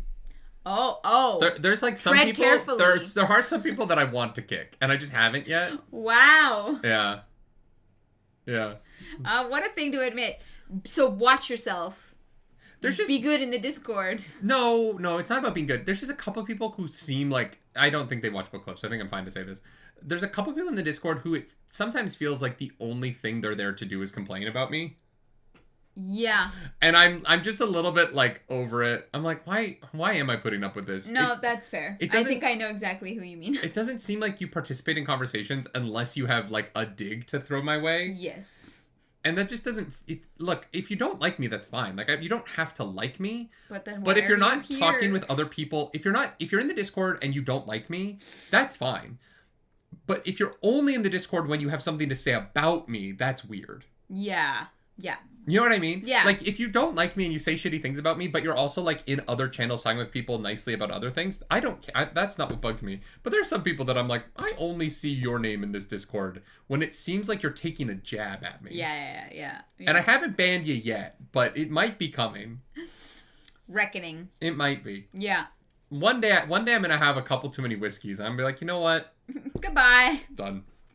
But like you said, our community is that size where we can, like, kind of keep it to lovely people. Blue is like, I am almost 100% certain I know one of them. Yeah. Yeah. You probably do. Yeah, probably. It wouldn't surprise If you're me. listening to this and you're like, oh, I think that applies to that person, well, I think that says a lot. Yeah. Anyways, Dungeon Crawler Carl. Oh, apparently the Discord links don't work on Nerdy Daily. They don't work on Nerdy Nightly either. I have to fix all of the Discord links on every single video, and we have uploaded something like 3,000 videos. We're gonna that's the annual task. I know, it just needs to happen like today because of I'm gonna do the last few like One Pieces and stuff because people are coming in and all the heated rivalries at least. Yeah. That's fair. All right. Anyway, so where are we? Kwan destroyed all the trains. Yes. And Amani is trapped. Yeah. And all others are trapped. And so Carl and the information network is going to be vital in trying to save as many people as possible. Yeah. Chapter 16. God, we have oh my God. We gotta move. Okay, chapter 16. Elle and Amani, they basically find that if they go behind the mech things, that they can get on a roller coaster that will take them somewhere. Great. Oh, yeah. Batista is almost at the end station, which is 4:33. We don't know what's there yet, so Batista is going to check in later. Yeah. And this is where we start having the group chat be very helpful in terms of Carl telling other people what to look for with what he's figured out. Then we fight a bunch of baboons. Oh, yes, they're about to leave the safe room. And they open the door and they're like, "Oh God." Yeah. They're in the withdrawals. They're in the. It's basically what if Rafiki did meth. Yeah, pretty much. Yeah. And so they have the DTs. It's bad. They're only in stage 2 though. It's gonna get worse. It's already a nightmare, but don't worry. It's gonna get worse. And so we fight the shit out of them. Get back to 283, and we take we go back to the abyss on the nightmare, and we go through the station repair portal into the train yard. In the train yard, we meet Widget. So in the train yard, there's like grappling hooks. Yeah, this is Spider-Man. I guess. Man Spider. No, it's just a grappling hook. No, I know. This was and the a dude joke with a wrench. He like slides on the like. I thought you were talking about the creepy crawly thing from last time. No, You're talking about Widget? Literally the guy that like swings in on a rope. Okay, yeah. So he grapples the thing. He comes down. Widget's rad. I feel really bad for Widget. Because he's honestly. Dead? Yeah, he just didn't do anything wrong. I know. He thought he had a wife that he didn't have. Well, but I love that it also is like these creatures are horribly violent, but they go through HR training, and that's the only reason he's not attacking you. It's like, oh, all right, cool. Yeah, he does hit on Donut, and he's like, I like a thicker woman, and Donut's like, are you calling? Wait a second, though. What kind of fish? What are we having for dinner? He's like, yeah, my wife will make something, and Donut's like, your wife? And he's like, yeah, and she's like, okay, all right. Oh, and no, but he literally is like, my wife would like a shot at you too. Yeah, and Donut's like Donut gets invited to a throuple and almost considers it for salmon. Yeah. I mean, I'd do it for less, depending. No one needs to pay me for that. I don't need food. Yeah, but you need to be enticed. Yeah. You would not do it for less. No, the vibe's gotta be there. If the vibe is good, that's what matters. And like you would want dinner. Dinner would be nice. What? I don't know if I can say this out loud. It's so... Oh my god. The one threesome we had where we didn't have dinner, where we didn't like meet them and like do something with them first, was the one time it was bad. But that was us and someone else. I'm saying if I were to like vibe with a couple... You have to... Where are you learning about the vibe? Literally anywhere. Dinner is a lot. Sometimes you're like, I ate too much and now I'm uncomfy, right? Like that is actually a problem. You gotta like take your portions seriously if you know there's something happening afterwards. Welcome to the Nerdy Wordy Book Club, where we don't talk about the book. No one is surprised. Let's be honest. Widget's great. I feel like Clarence is like, I'm a cheap date. That's true. Clarence has low expectations. How do you think I pulled her? Just get me like bubble tea or something. That sounds nice. Oh man, you heard it here first, y'all. Clarence will unicorn for a bubble tea. That's my price. I will go no lower. It's got to be a large bubble tea. We need to get you a shirt that says "Will unicorn for a bubble tea." That's a fucking shirt.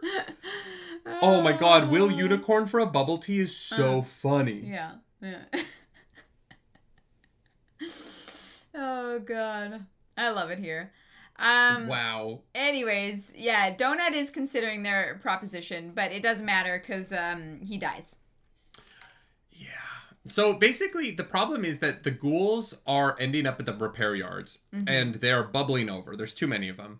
And Carl realizes that this is by design. So the plan was for this to fall apart. Yeah. And so it starts to. And ghouls are just breaking into all the lines. And James Ross said, should I Google unicorn? James Ross, how have you been watching this show for years? Boba Kake! Jesus Christ.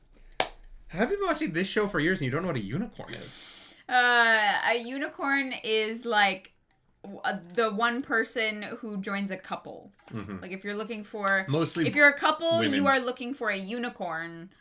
If you are the single person, you are the unicorn. It is, usually women. I've never really heard of a man called unicorn before. No. People are usually like, I'm looking for a bull.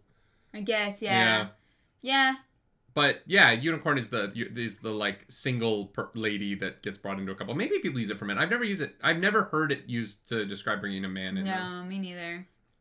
But if you're on like Field or like any of the group sex dating apps, then if they have a unicorn in their bio, that usually means that they're willing to fuck couples. Yes. Yeah. Yes, you're welcome. We're an educational podcast now. Maybe that's what Okay But Why should be. It's an educational podcast. Oh my god. Oh, Practically Incarnate also didn't know that. Okay, well, you guys are learning. You're welcome. You're welcome. Anyways, I'm gonna go use the bathroom. I'm gonna be back. Oh wow, okay. You talk. So the well, who do they start fighting? The ghouls? Yeah. Okay, so the ghouls start attacking, and they are actually very difficult to kill. They get like hit and they go down, and this is how what's his face dies. Oh my god, this is how Widget dies. They, like, bring down a ghoul, and then that ghoul comes back and just absolutely fucking murks him. So, R.I.P. Widget. And R.I.P. to the threesome that Donut did not have, unfortunately. This show is so informative. You're welcome. Unicorn because it's hard to find. Yes. That is... Okay, Raven, yeah. Actually, I feel like it's harder to find men because most men don't want to sleep with other men or have the other men in the room. So I actually don't know what's harder to find. But that's, yeah. I would actually love to talk to somebody who's like very in that space. Be like, okay, what is statistically actually more difficult to find? I find these conversations interesting. Well, you're welcome. That's what I mean. We're an educational book club podcast now. Although we really have been bad about keeping Smut Corner in the corner. It's like bleeding into the rest of the room. So I'm sorry about that. Anyways, as they are escaping They rescue Madison, who is the worst. She is the one that tells everybody working that overtime is mandatory. And Madison has come up with all of these wonderful ways in which they kill the people who don't want to work overtime. Okay, so if you go complain and you're like, I need to go home. I'm not here. I've done too much work, too much overtime. I need to go. You get a special gold armband. Which means that you get sacrificed to the to who? To the bosses. I can't remember which boss it is. So yeah, Madison is a terrible person. However, Carl does make the point of like, she is programmed to do these things. So is it really fair to judge her?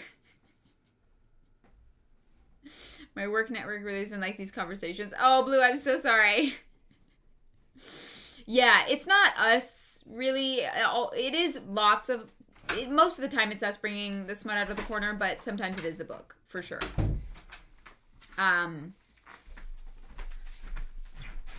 Do you get the mail? I thought my Secret Lair Magic the Gathering cards were in the mail, but... I'm so sorry. Yeah, and we missed them, but we were here all day, so I don't know how we missed them. The doorbell rang. When? During book club. Yesterday? Today. What do you mean? Did it? Yeah. Oh. Said it was delivered yesterday, so... Oh, yesterday. Then I have no idea. Anyway, where were you talking about? Madison. Madison. HR. Yeah, the worst. This lady. I my job is actually just to make sure that people work overtime all the time and that they never stop working. Who do they feed the people to? That's what I was trying to remember. Like, they put the gold bracelet on people and then they get sacrificed to the... Is it the Krakarens? No. No, it's the... They're the ones that give out the drugs. What is that word? The Kraviad. Okay. The Kraviads eat people every now and then. Because the Kraviads are the memory wipe people. Yeah. And so they keep them happy by letting them know who's a problem, put a gold on them, and then they get eaten. Yeah. Yeah, so Madison sucks. But Carl's like, maybe I can break her out of this, like, AI programming by proving to her that her home doesn't actually exist. Well, it's interesting that the Anarchist Cookbook pushes them to do this. Like, says, like, hey, like, there's actually a lot of value in breaking them of the, like, stupor that the game puts them in. Yeah. And the way to do that is just to kind of, like, ask them questions until they're kind of like, oh, wait, I'm not actually married. Mm-hmm. And I think it's so sad to think about. And, you know, Carl admits that he doesn't want to do it. But it is the strategy that allows them to kind of start getting real information about what these people have experienced through multiple iterations of the game, and you know, allows them to get to that next deeper level of understanding. So we get to chapter 18. We are talking to Batista. Batista and his crew are losing to a mimic at 4:34. And so Carl tells him about the Kraviad at 4:35, and we are talking to Ellen and Amani. This is really one of those moments where the group chat starts to become the plot, right? And I'm not complaining about that. I think that it could be boring, but Matt Dinniman manages to seed it in a way that I think is really working. I like checking in with these people. I do care about a lot of these characters. Batista's a weird one because we've spent so little time with him, but because of his interactions through the group chat, I actually quite like him, and I want to spend more time with Batista. I think he's great. And we find out more information about what this, like, roller coaster is behind the walls between Ellie and Amani. And it does seem like the minecart areas, this roller coaster, is somewhat safe from fighting. Sir Jimmer says, so what you're saying is the only way to start a revolution is to educate the masses? Yes, and a well-educated population is necessary for revolution. Yeah, which is why the U.S. is fucked. What? Why? They're so well educated. Americans are so smart, you guys. Yep. 100%. Anyway, sorry to all of our Americans, we love you. I'm so sorry. Yeah, you guys don't know anything, but we love you. Uh-huh. Oh, God. Yeah, what a time. No, we isn't. Oh, God. Yeah. Anyways. See, the song is "'Cause I'm proud to be an American, where at least I know I'm free." Because they don't know anything else. But at least they know they're free. Right. Yeah. Like free, like labor cost, you know? Yeah. You're all volunteers. In the... No, Arzu, I explained what a unicorn was for Nick Allen Reed. That was all me. Actually, I think you did. Yeah. Yeah. Will Unicorn for a Boba Tea is a t-shirt that must exist. Yeah. Can someone draw that? I know we have a few artists in our community. So please draw that for me. I will put it on a t-shirt. I just want it to be like a hot, like, unicorn, but standing on two legs with big titties. Oh, like a mantar. No. Or like a centaur. But No, more like a BoJack Horseman. Great. You know what I mean? But like big old titties. Yeah. Yeah. I don't know if anyone watched the live action One Piece. They did do a trial run for the Mantar. It was great. Oh God, yeah. No spoilers. You'll have to watch it for context. But yeah. Wow. That was something. You can be well informed or have mental health, not both.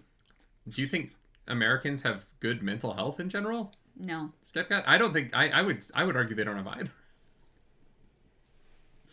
Do you know how insane therapy is in the States? And how expensive?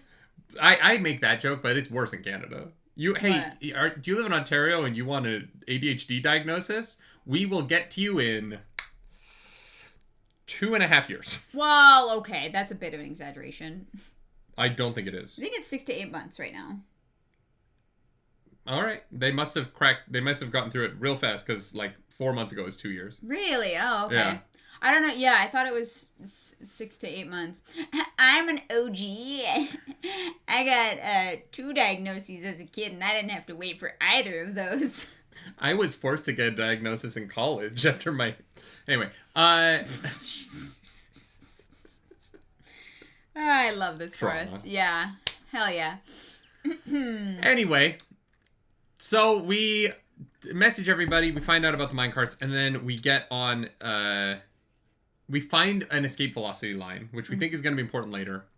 And Katya goes with him up the stairs to find that because she wants to be like, hey, Carl, Donut has these PvP tickets. And I found out because she hid yours. And I think that she has one for me as well, but she only threw out yours. Yeah. And I don't know how to feel about that. Mm-hmm. And so Carl does the same thing. And he messages Amani and is like, hey, is this real? And Amani's like, yeah, I threw them out. Yeah. I couldn't handle having them. I feel like here's where I think Donut fucked up. That someone else is gonna... The right time to throw it out is to toss it on the floor right before you go through the door. Well, and leave it on the floor. So here's my worry. Is that the dungeon floors are basically everything taken and rearranged into a new floor, like everything from Earth. That's already been done. I'm worried those tickets are gonna show up later, that someone can find them. I think that everything on the floor gets destroyed when the floor ends. So I think that like the problem is she put it on the tracks with days left. Right? Yeah. I don't know. But this is a great conversation. I love this conversation between Katya and Carl. I think that it shows a level of trust in the relationship between Katya and Carl that is very important going into the interaction with HEKLA and how that ends. Yeah. Like, when there's not, like, the immediate, like, oh my god, Donut is, like, lying to us. Like, it's not like, they're very adult about it. They're like, okay, she's probably, like, trying to get rid of this. Or she, like, they don't immediately jump to, like, the worst conclusion. Yeah, and the importance here of this conversation is that if Katya and Carl didn't have a kind of relationship like this, I think that after the HEKLA situation, Katya would leave, not to go join HEKLA, but just to leave. After how that plays out. But because they have this level of trust, I think that this is why she's able to stay with them. Yeah. Because they are able to have this conversation. And it is a very important moment in this book to have these two, to have her open up to him really for the first time on this deep a level. Yeah. And it's just great. Yeah. Because it is about Donut, and, like, he could take it very poorly. Yeah. Right? Yeah, and he doesn't blame her. He doesn't, like, defend Donut in some big way. He doesn't say she's lying. Mm-hmm. He's like, okay, I'm sorry. Mm-hmm. Let me figure this out. Yeah. Right? Which is, again, not the, like, toxic masculinity thing. Mm-hmm. Carl is kind of great at communication. Well, he, like, you know, he has that kind of flashback memory, I guess, of, like, wanting to sell Donut and get a new cat, right? I was like, yikes, dude. Younger model. That was a big ol' yikes. B is the toxic masculinity in this book. Yeah. Oh, yeah. Yeah. Absolutely. Fucking mad bitches. Trading in her cat for a younger model. Yeah. Yeah. Oh my God. And Donut has no idea. I don't think that B is going to show up in these books, but I do think that information is going to come out somehow. Yeah. You know what I mean? I don't know how, but yeah. Well, yeah, it's very possible because Donut now has a video of her and B at a pageant for that, like, show. Yeah. Right? So. Yeah. I think that fight, the weird thing about that fight is that it does show that Carl is the better person for Donut. But so I don't think it's, like, that detrimental to the relationship. Mm-hmm. But it coming out, and I could see Donut being upset with Carl for never telling her that. Yeah, maybe. Yeah. Yeah. Yeah. And Bryce says, I thought it was hinted that Donut knew. Did I misread that? Maybe it was hinted. I don't remember it being hinted that she knew. I don't believe it was hinted at, but could be wrong. I also think there's a difference between Donut assuming that and Donut hearing it from, or being forced to, like, react to it live on a program or something, right? Yeah. Yeah. Because I don't think that it would end Carl and Donut's relationship, but I could see Donut being very hurt by the universe finding out in front of her that she was going to be given up. Yeah. Arzu, thank you for that super chat. Oh, they've changed how mods look in super chat. That's interesting. Yeah. Donut clearly knows. Listen to how she goes off on HEKLA again. Oh, that's why That's actually a really good point. Carl's like, the reason she's freaking out about this, that's that connection. Yeah. Right. Yeah. Ooh, that's a good call. Yeah, no, you're right. I will go listen to that again. It's a great chapter. Well, and I also, like, I do actually think it kind of makes sense because, you know, Donut hasn't really brought up B that much in like a God, I miss her kind of way. No, but yeah, and one of the weird things about it is that a lot of the way she brings up B feels very performative for the audience. Yeah, 100%. And honestly, it was hinted at the section Katya didn't do anything stuff. Yeah. No, you're right. There's an interesting thing there where, like, the harder thing for Donut might be the universe finding out that she wasn't wanted. Yeah. Then, like, she might assume that, but not want the world to know. Yeah. And that's really interesting. Yeah, that's fucking devastating. Yeah. Wild stuff. Yeah. We circle back to Desperado Club, and guess who's at the bar? Frank Q. Frank is there. He's severely underleveled. Blue! Thank you for gifting 10 fucking membos. Members, enjoy the entire rest of the book. Something that hasn't happened since, Oathbringer? Yeah? Was it Oathbringer? I think Oathbringer's last time an entire week of reading was commissioned. Crazy. Thank you so much. Y'all are nuts. Blue. Thank you, Blue. Mad lads up in here. Everyone be grateful to Blue for being a mad lad. Shark says, I also think her intelligence has allowed her to reflect on old moments more contextually. Ooh. For sure. That's a really interesting thought. Like, does she know now but didn't know then? Yeah, probably. That's interesting. Yeah. just because she can like remember things and understand what they mean in a way that she wouldn't have at the time. Yes, exactly. Yeah. Yeah. So you're being buried in books. I just love it. Oh no. I love being buried in books. Bury me in books one day. When I die young, bury me in novels. Lay me down with Dungeon Crawler Carl. Nice. That kind of rhymed. Yeah. A little bit. Yeah, that was not bad. Not bad at all. Yeah, because the diphthong in Carl. Yeah. Anyways, Frank Q is there at the bar, and he's trying to get his revenge. Yeah. By giving him a gift. So, the reason why Maggie killed Yvette was when they entered the dungeon. Before I get into this, Rishi Bhattacharya, thank you so much for being a member of the Nerds Radiant. What's up? Here, appreciate you. So, when they were entering the dungeon, yeah, what happened was Yvette was running away from home and ran into the dungeon. Yeah. And Maggie and Frank were divorced, and Maggie's brother and Frank were fighting as they entered into the dungeon, and Frank killed his brother-in-law. Yeah. This gave him a legendary box that gave him a ring that has the ability that you can mark people for death, and if you do that, you gain crazy experience when you gain a skill point when they die. Mm-hmm.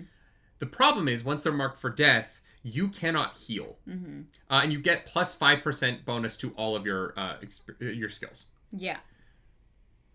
So, realizing that their daughter was not going to want to be a murderer and probably not be very good at this fighting thing, they started to kill crawlers while their daughter wore the ring in order to level her up. Up until the point where they had her mark Carl. Carl got away. Yvette blew up and was going to live in suffering because she would not die, but she also could not be healed because of the ring. Yeah. And so Maggie had to kill her own daughter. That's the sequence of events. Yeah. Contextually, wild, interesting, and very well done. Right? Yeah. Wild, interesting, very well done. I'm like, how the fuck could we have called that? Like, Frank and Maggie, you fucking suck. Yeah. Dude. Yeah, even Carl's like, I feel no sympathy for this dude in front of me, Yeah. but what a fucked up situation. Partially because he's an ICE agent. Like, it is genuinely crazy that the dude's an ICE agent, given where that all went. Yeah, I feel so sorry for Yvette. Yeah. Yeah, she literally just, like, didn't want to live with her cop parents. Yeah. Yeah, but Maggie is still out there.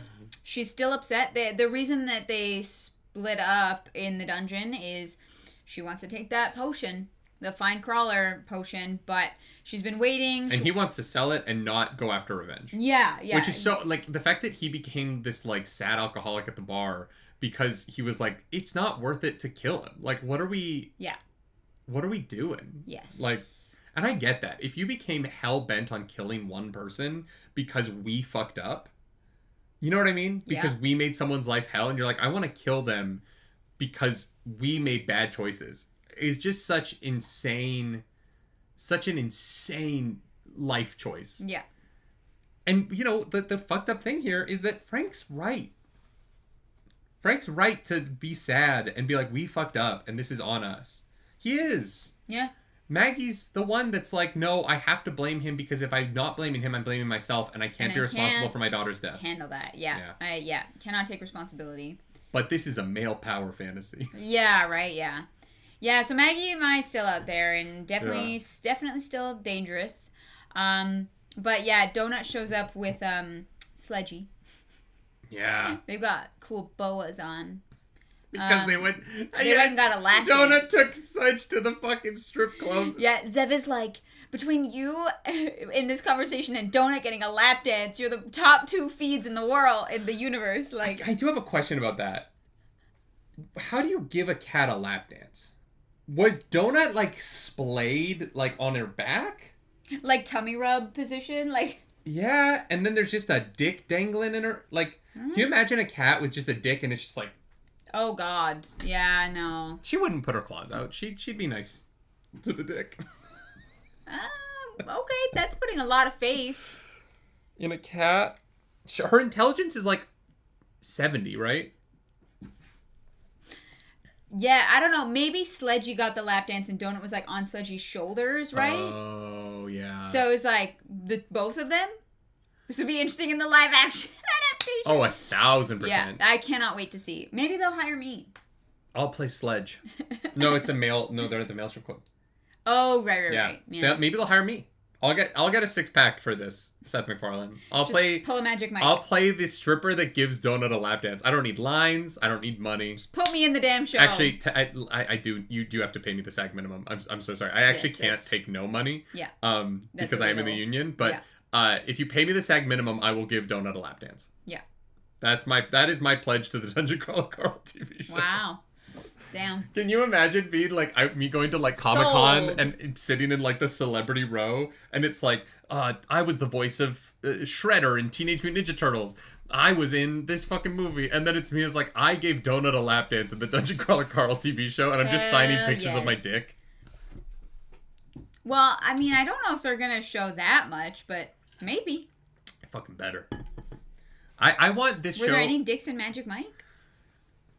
I've never seen Magic Mike, so I don't know. Okay. Should we react to Magic Mike? There's 3 of them. Well, that's funny. I've never seen one of them. No, I haven't either. That would be interesting. Yeah. So they leave to go to to go record their lines for Planet Beautiful. Yes. They meet Mech 6000, an AI that definitely doesn't work for Borant because the AI is so fucking funny about how bad a job Borant is doing.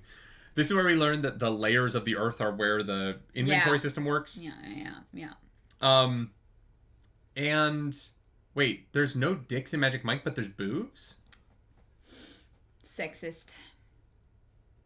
How the fuck does that make sense? I couldn't tell you. Idea. The problem with dicks in movies is that they can't be hard. And so, because if you have a hard penis in a movie, you can't advertise it legally. Yeah. So you get an NC-17 rating. Now it's porn. And so you can only really have soft dicks. And who wants a soft dick? Well, Night of the Seven Kingdoms did it. Sure, but that's mostly for comedy. It's very hard to have a like sexual scene with a soft dick. Yeah. Okay. It's hard for it to be hot. Sure, yeah. And so it's such a fascinating issue of advertising and not of like the legality of advertising ruining our ability to show like to have parity in male female nudity in screen. Yeah. Will, thank you for the super chat. Yeah, thank you. My first super chat. I'm freezing up. The Upblog reaction has been commissioned this coming week. Can we get the 7-minute end credits included? Starting this book, they're incredibly funny. I mean, you guys commissioned every chapter, so sure. Yeah. I think you guys have earned that. Yeah. Thank you. Yeah, we'll do that. We'll make sure to do the end credits as well. And thank you for the super chat. That's thank you. I'm assuming it's like bloopers or something. No, I think it's like, remember when we kind of started listening to it in book 1? I'm pretty sure they're like really goofy. Sure. Yeah. We'll record it. Yeah.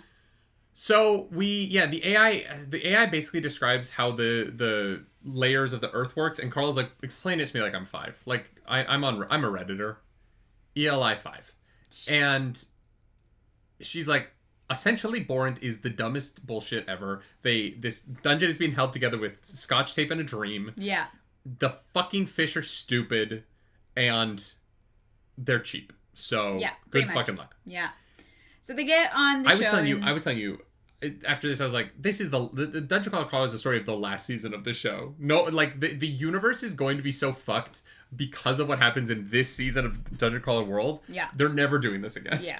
This 100%. Is the end. Donut is doing stuff on pageants and Cocker Spaniels. Well, they're both supposed to do pageants.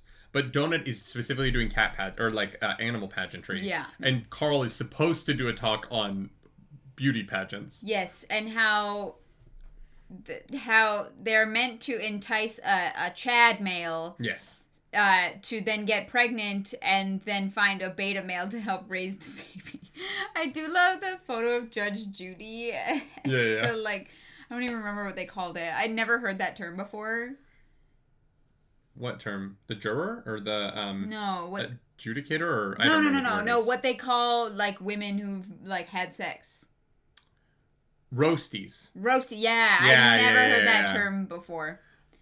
It's because we don't consume Andrew Tate's content. Ah, okay. You know what I mean? Fair. Yeah. Yeah. Yeah, and that's just Judge Judy. I'd fuck Judge Judy. I'm not gonna lie. Like if Judge Judy was like, "Hey, you want to come up to my hotel?" If I was in a hotel bar, sipping on a little perfect Manhattan, Yeah. and Judge Judy came over and was like, "Hey, kid, you wanna come up to my room?" I would say yes. I'll judge you. I'll judge the shit out of you. Sure. She wants to gavel my ass. Let's go for it. Oh my god. Why not? Try You're anything telling me you once. wouldn't fuck Judge Judy? I'm good. Yeah, I'm good. Nah, that woman's got charisma. That woman gives Donut a run for her money on the charisma stat. I actually don't think she's very charismatic. That's very funny. Oh, I think she's amazing. There's a reason why she's been on TV for like 40 fucking years. She's hilarious, but she's like Yeah. mean. Yeah. That sounds great. Funny, mean, and a lady that's probably seen it all. She's probably done every drug known to mankind. She's probably like 90 at this point. Like, That's true. I'm thinking more Judge Judy from when like I was like watching television. Like, yeah. so when she was 70. Is Judge Judy's alive, right? I couldn't tell you. No idea. Anyways, Carl's like, I'm not fucking reading this shit. This is terrible. Yeah. And the host of the show is like, look, man, this whole show's falling apart. We got the AI information cheap because they accelerated the process, and I don't even know. The AI, he's like, usually the AI is not this bad, but because they started the show early, the AI didn't have time to like. Basically, I didn't have enough tokens to have the AI do all the processes that I needed. But the AI is positive. This is accurate information. Yeah. Of course. The AI only had access to Rumble. Oh my god.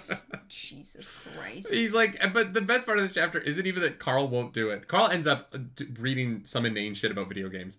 But the AI's like, so Donut is just making shit up. Or no, Donut's telling us that I've never heard such incredible stories of villainy as these Cocker Spaniels. Yeah. Truly the most evil things on your planet. Yeah. Carl's like, is Donut just making things up in the booth? Winging it. Just winging it. Yeah. They must know, Carl. They must know about how evil Cocker Spaniels are. I love it. It's so good. This is a very funny bit. Yeah. And we come back to the dungeon to find out that while we were there, Chris Rodriguez killed Frank. Walked into the Desperado Club and killed Frank. Which I think he did to be... He wants to be friends with Carl. I think, yeah. I think he did it to be friends with Carl. I'm worried about that as well. Yeah. And I don't think he realizes, because he thinks Carl's really cool. He thinks Carl's doing the right thing. He thinks Carl's doing it Super right. violent, because he's only seen the feed. And I think he's going to show up and be like, I killed Frank for you. Yeah. And Carl's going to be like, that's not what I wanted. Yeah. What are you doing? You can't kill Frank for me. God damn it, Chris.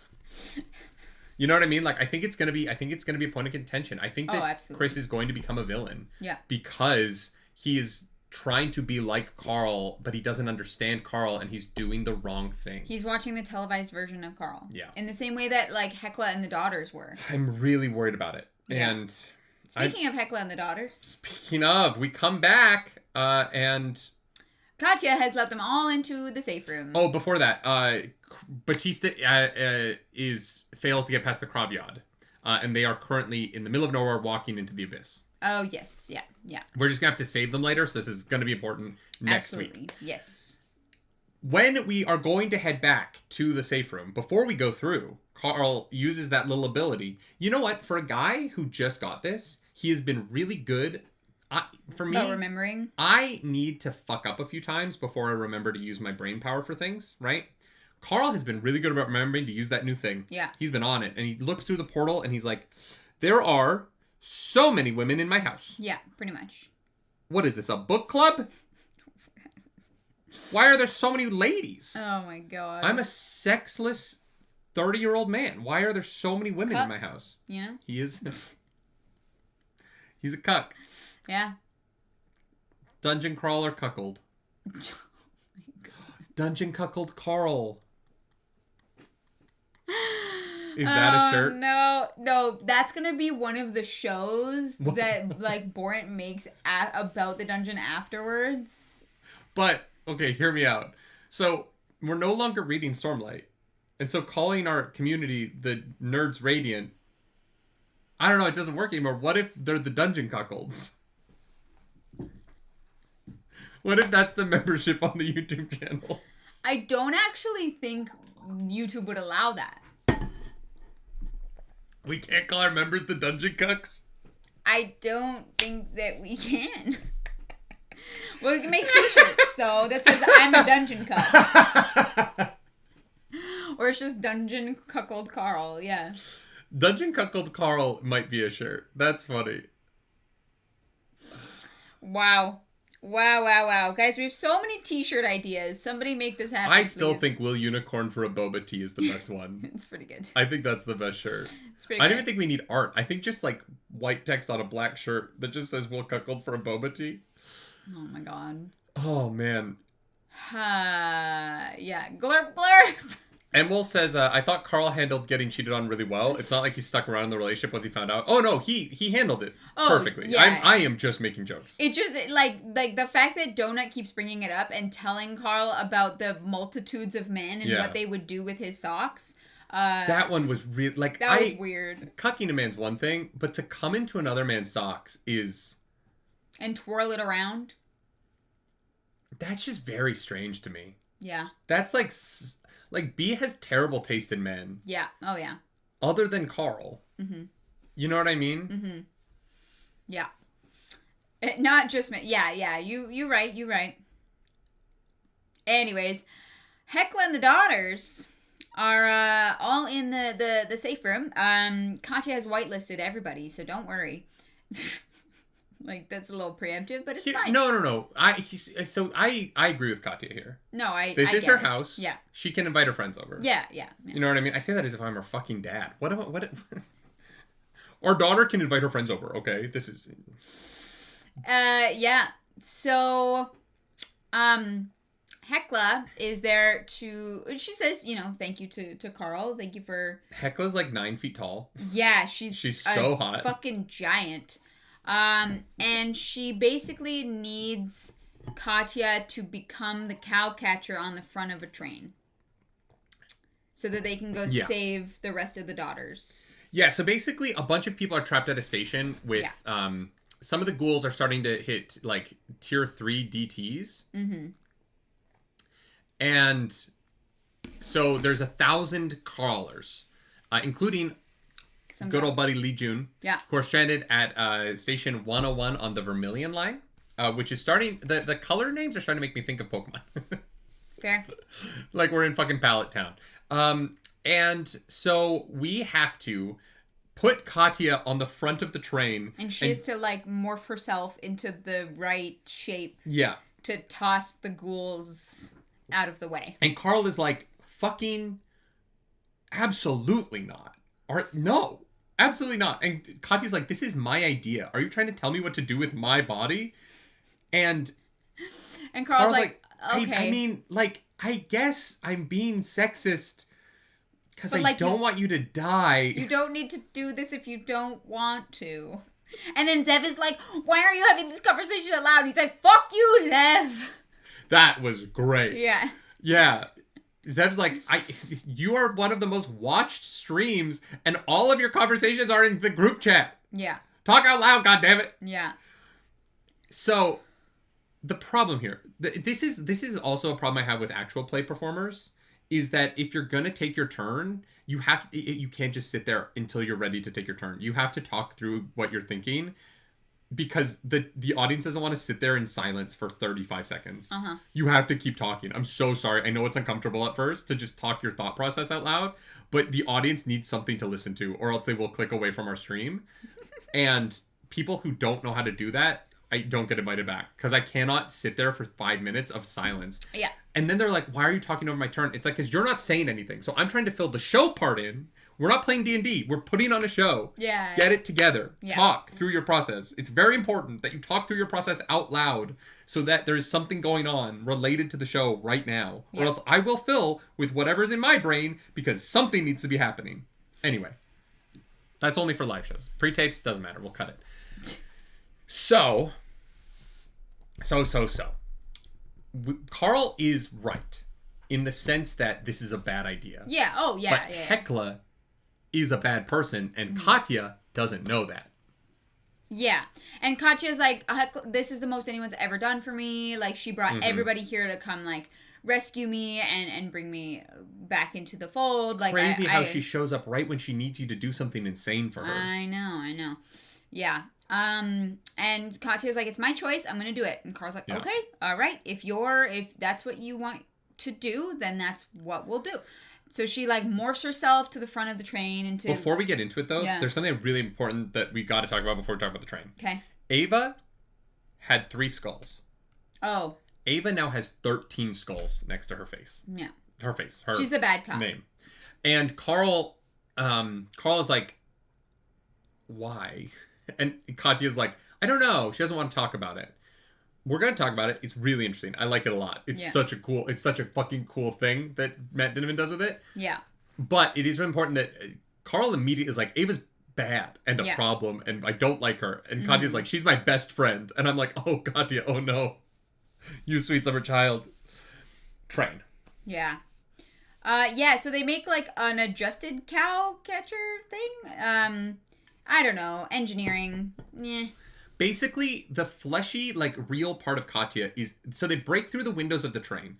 The fleshy part of Katya is inside behind the metal. And the fake part of her that looks like flesh but isn't comes over the top and hooks her on the sides and then creates a scoop so that... with spikes. So basically the idea is that it's like this, right? And the ghouls are popped up so that they're not dragging onto the spikes. And then as soon as they die, they get absorbed into the inventory. Yes, exactly. Yeah. The problem with the scoop part of it, because what you don't want is you don't want the bodies coming underneath and constantly having the train get almost derailed by bones. Yes. No, so, we need them to fly up in the air, but that does mean that they are a liability. Well, and the scoop starts to get filled with blood and shit. Yeah. Which leads... So we do the plan. We steam down the track. We are fucking catching ghouls. Yeah. Katya realizes she can pull the blood into her inventory. If it's... So, like, if you catch blood like these... In a category called gross shit. In your hands. You scoop it into your hands. You can just... You don't need it to be in a... Container. This is container. Yeah, got it. If we're ever playing charades together, chat. Sorry, I know this is a podcast. Oh my god. And so we start rumbling down the tracks together. The only people in the front of this car, most of the girls are, most of the daughters are in the back. We've got Ava in the front. We got HEKLA. We have a healer named Silpha. Yeah. And we have Carl and Donut. Yeah. And obviously Katya. And we start barreling down the track, and we're fucking killing ghouls. Yeah. The problem is, too many fucking ghouls. And Katya's health keeps plummeting. Well, but even before the health problems, too many ghouls. Sure. Like their bones, body parts, blood, it's all squirting up into the cabin. Yeah, and like body parts are flying in a way that like they have to then dispose of those body parts as well because some of them are still alive. Yeah. But Carl gets bit a lot by disemboweled heads. We get like thigh deep in gore. Like it's like a foot, 2 feet of just like viscera and gore and blood fills the train. Yeah, no, agreed. Yeah. Yeah. It's nasty.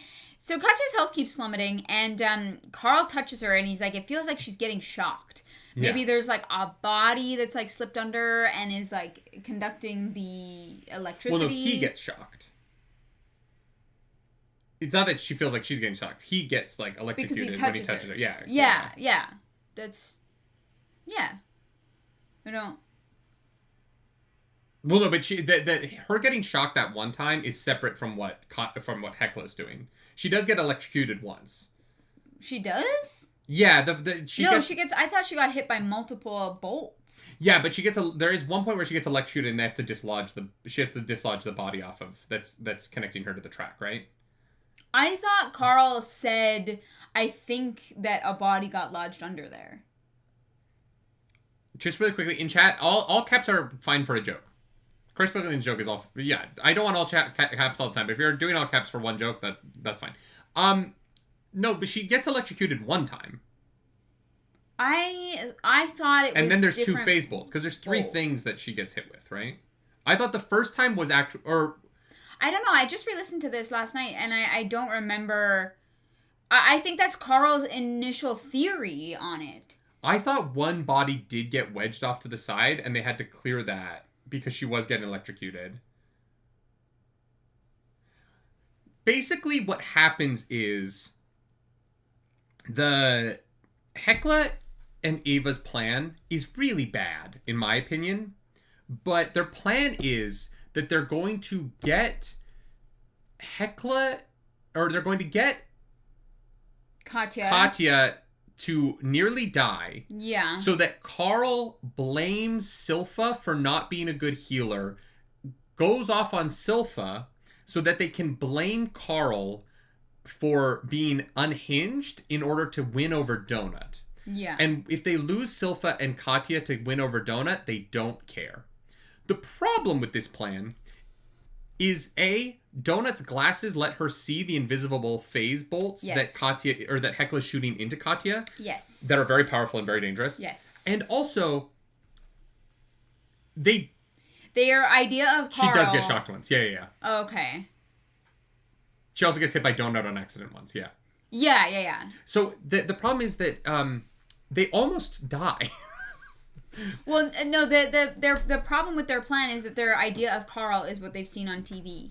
Yes, which is really interesting. They think that reality TV is real. Yeah. And that's like how Carl actually behaves. Even though Katya's telling them that it isn't, which is what's so fascinating is that if they trusted Katya a little bit more, they would have known that their plan was bad. Yeah. Right? Because Katya's telling them that, but because they're so down to use Katya instead of trust her. Yeah. They don't even like the insider information that they're getting, they don't trust, and so they get fucked over twice. Yeah.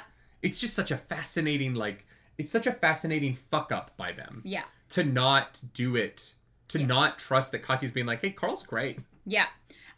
So HEKLA's been shooting these like invisible bolts, which I'm actually really curious to know if Princess Donatia sent those glasses on purpose. Like if she keeps up with this crawl and she knew that HEKLA was planning to go meet with them, like to go find them. That's interesting. I know. It could go either way. I'm not 100% sure. It might also just be a coincidence, but it could also be more than that. Emberize in the chat says their plan relies on Carl caring about Katya, but also relies on Carl being a crazy killing machine. That's such a good point. Yeah. That's such a good point. Like they're assuming that he's a crazy killing machine who also cares enough about Katya that he'll be upset. Yeah. But the point that I was making about the it almost fails, like they also think that this is going to be easier to survive than it is. Mm-hmm. Right? But like they almost get totally fucked by trying to run this plan. Yeah. And Carl and Donut are the only reason they survive. To the point where Katya gets in the train, turns on her rush ability, and in an attempt to kill Ava, actually kills HEKLA. Yeah, wow, because she levels up to 37? That's after killing HEKLA, yeah. Well, I don't know how much of that was from killing all the ghouls and from killing HEKLA. Carl assumes that the majority of that, the experience came from killing HEKLA. Yeah, probably. Yeah, but we don't find out she's 37 until after HEKLA's dead. Yes. Anyway, so HEKLA shoots Katya with these bullets. Donut is like, Carl, this is what's happening. Yeah. Carl, she's killing HEKLA. Yeah. HEKLA's trying to kill Katya. Carl's like, Donut, be cool. And then Donut has zero chill. You fucking tried to kill Katya! What the fuck is wrong with you? And I was like, oh my god. Donut is so great in these scenes. Oh, yeah. Like, Donut's so fucking good in these scenes. Yeah. Like, Donut is about to rip out HEKLA's throat. And this scene would have also gone very differently if Ava had any chill at all and kept her fucking mouth shut. Yeah. Because Katya is confused because these phase bolts also fuck with your memories, right? You're like not 100% sure what just happened. Yeah. And she's like, wait, like that can't be true. I don't understand what's going on. All she has in her head is Ava like just shitting all over her and needling into her like worst insecurities. Why can't you just be chill for once? Yeah. Instead of flying off the handle. I hope you're happy. I hope you're happy now. Yeah. I hope you're proud how you would grovel in submission to feed your own ambition. Yeah, so... I don't know where that came from. From, That's Wicked. Yeah. Oh, I know what musical it's from. No, I know. I just don't know why I do that. Yeah. Yeah, Ours just says, Embry says, so Katya's getting a coupon book now. I don't think she is, because she's not a member of the Daughters at the moment. No, it's the first... No, and even if it was the daughter, she wouldn't... It's the first person in the party to make the kill. To kill a crawler, yeah. Yeah. But... Not everybody... If you kill a crawler and someone in your party has already killed a crawler, you don't get the coupon book. Right. So it wouldn't have mattered anyway, because Ava would have gotten the coupon book for the Daughters. Long Well, actually, we don't know. We don't know who was the first person in the Daughters to kill it could have been someone else, but... Yeah, and there's 30 of them, and we only met, like, 6. Yeah. Chris Williams says, for the record, I didn't know a musical. It's interesting to know. Yeah, that's the beginning of Defying Gravity from... Yes. Yeah. Yeah. From Wicked. Not the beginning, but near the beginning. That is, like, the first, like, musical cue, isn't it? Like, that's the first sung beat, because they're, like, fighting, and it is... I hope you're happy, right? Is that how the song starts? Yeah. 100%. I can't remember. Random musical is one of my favorite things about book club. So more of that is what you're saying. Yeah. Yeah. So, so everyone has a skull above their head except Carl at this point. Pretty much. Yeah. Yeah. But he's got the ring. Honestly, I remember talking. I was like, I'm surprised he didn't like go mark Ava right now. Well, although if he marked Ava, it would have been a problem. Well, he thought like no, Katya was aiming for No, sorry. No, you're right. Katya was aiming for Ava. Ava escaped and is still alive. If Ava had escaped, we would have a bigger problem. We'd have to go find and kill Ava. Yeah, so Katya has this rush ability that she cannot control. She activates it in a moment of passion and accidentally kills HEKLA instead of killing Ava. So HEKLA is now dead. The daughters are no more. There's like 2 people outside banging to get in, which turn out to be Silpha's daughters. So they bring Silpha out of her hiding spot and are like, so this was the plan? Yes? And Silpha's like, yeah, we were trying to get Carl to, freak out. They do explain their plan. Yeah, and then Carl's like, okay, but, like, you were, sacrificing Katya? Like, he's like, you see how this was bad, right? And it, takes her a second to calm down, and, she's not quite convinced, but Carl's like, all right, you go to your daughters. There's plenty of... She's like, what are we going to do? And he's like, there are 1,000 crawlers outside that you can go join up with. Not us, because we will never be able to trust one another. Yeah. Which is so true. But I wish you all the best. I do think maybe on floor 4 or 5 we can start trusting them if we ran into them again. But right now... Yeah. It's okay until the leopards eat my face. Mm-hmm. Well, and what's so fascinating is... So we find out that the way that HEKLA's repeating crossbolt thing works is it can only be wielded by a woman. And... It's more powerful the more women you have in your party. Up until... it shoots faster for each woman in your party up to 30. Sorry, yeah. So the repeating part of it speeds up. And so it's still very powerful, so Katya kills HEKLA, and then Donut reanimates HEKLA's corpse in order to scare the daughters off so that they can get the door closed, but they only get the door closed on the bottom half of HEKLA's body. Yeah. Katya decides to stay with them, but Slipha's still in there, and so they are like, we're going to open the door for you, go to your daughters. Yeah. Don't fuck with us. Yeah. We will fucking murder you. Yeah. And so when they open the door, Katya manages to get the crossbow somehow. Yeah. And we loot HEKLA's corpse. Hell yes. Let's. Yeah, Go. we also run into Lee Jun before the end of the chapter, who's like, "Hey, thank you. You know, y'all are crazy." Warning! You have a dick. Yeah, yeah, One of the better ones for the yeah. AI. That was great. Lee Jun is like a monk. I kind of wanted him to stick around. It was so good to see him. I think he might come back. It's one of those things where we do keep like meeting people and then re-meeting them, right? Like Carl's now on his way to go rescue Batista and the rest of them. Yeah. You know, Donut's like, we're saving them too. And Carl's like, yes, we are. Yeah. Yeah, we're not. Carl is very much no man left behind, if I can help it. Even though he keeps hearing Mordecai in his head, you can't save them all. He's I like, I'm gonna try. And also, we have days left. Like, why not try? Well, exactly. You know, like what? Yeah. I don't know. The problem is with the DTs. Yeah. They can't go to the next floor early. They have to wait out these like insane fucking mobs. So, the rest of this book's gonna be interesting. I'm super curious to figure out how Katya is gonna spend that bounty money. $500,000. The house? Ooh, she's gonna be fancy. Buy some really heavy metals. Oh, interesting. Yeah. Just a bunch of like really heavy, dense scrap metal. Do they have uranium? Don't buy radiated metal. She might be fine. We don't know. I would go with things that aren't irradiated. Here's personally. The thing. If you are constantly healing, can you get radiation sickness? Oh boy, I don't know. I'm just saying. What's the DCC version of adamantium? Would she be able to reshape adamantium into her body though? Because there is a way to shape adamantium because they made it into things. I'm Fair. Just saying. Fair. Wolverine's claws didn't like come out of the earth His whole body. like that. Yes, I know, but like specifically the shape of them, Yeah, that's something that's not talked about. Is why are they pointy at the end? Yeah. They must have been he must have had it in his body and then sharpened. Yeah. Depleted uranium would be fine. Is okay, but Yeah, here's my question about uranium: is it the hardest metal? Like, no, I think it's the heaviest though, right?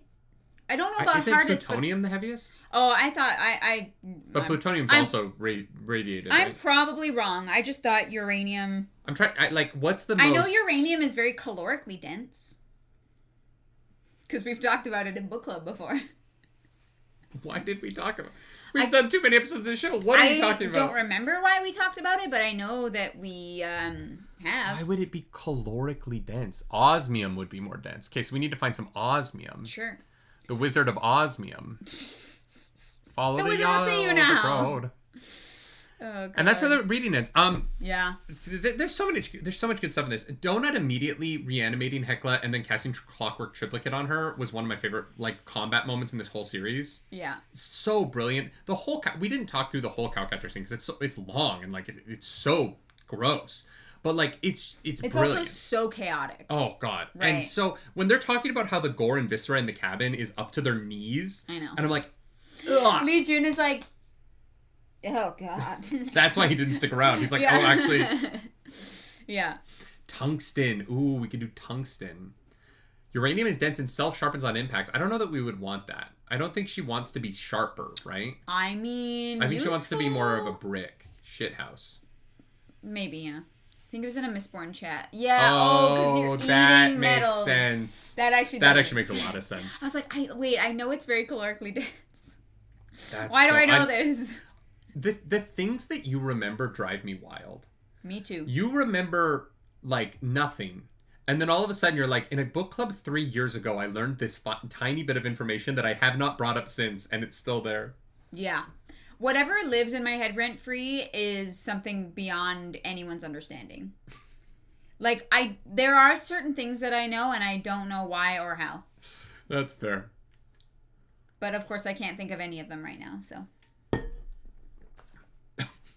Yeah. My mind is a labyrinth. I never know what I'm going to stumble upon.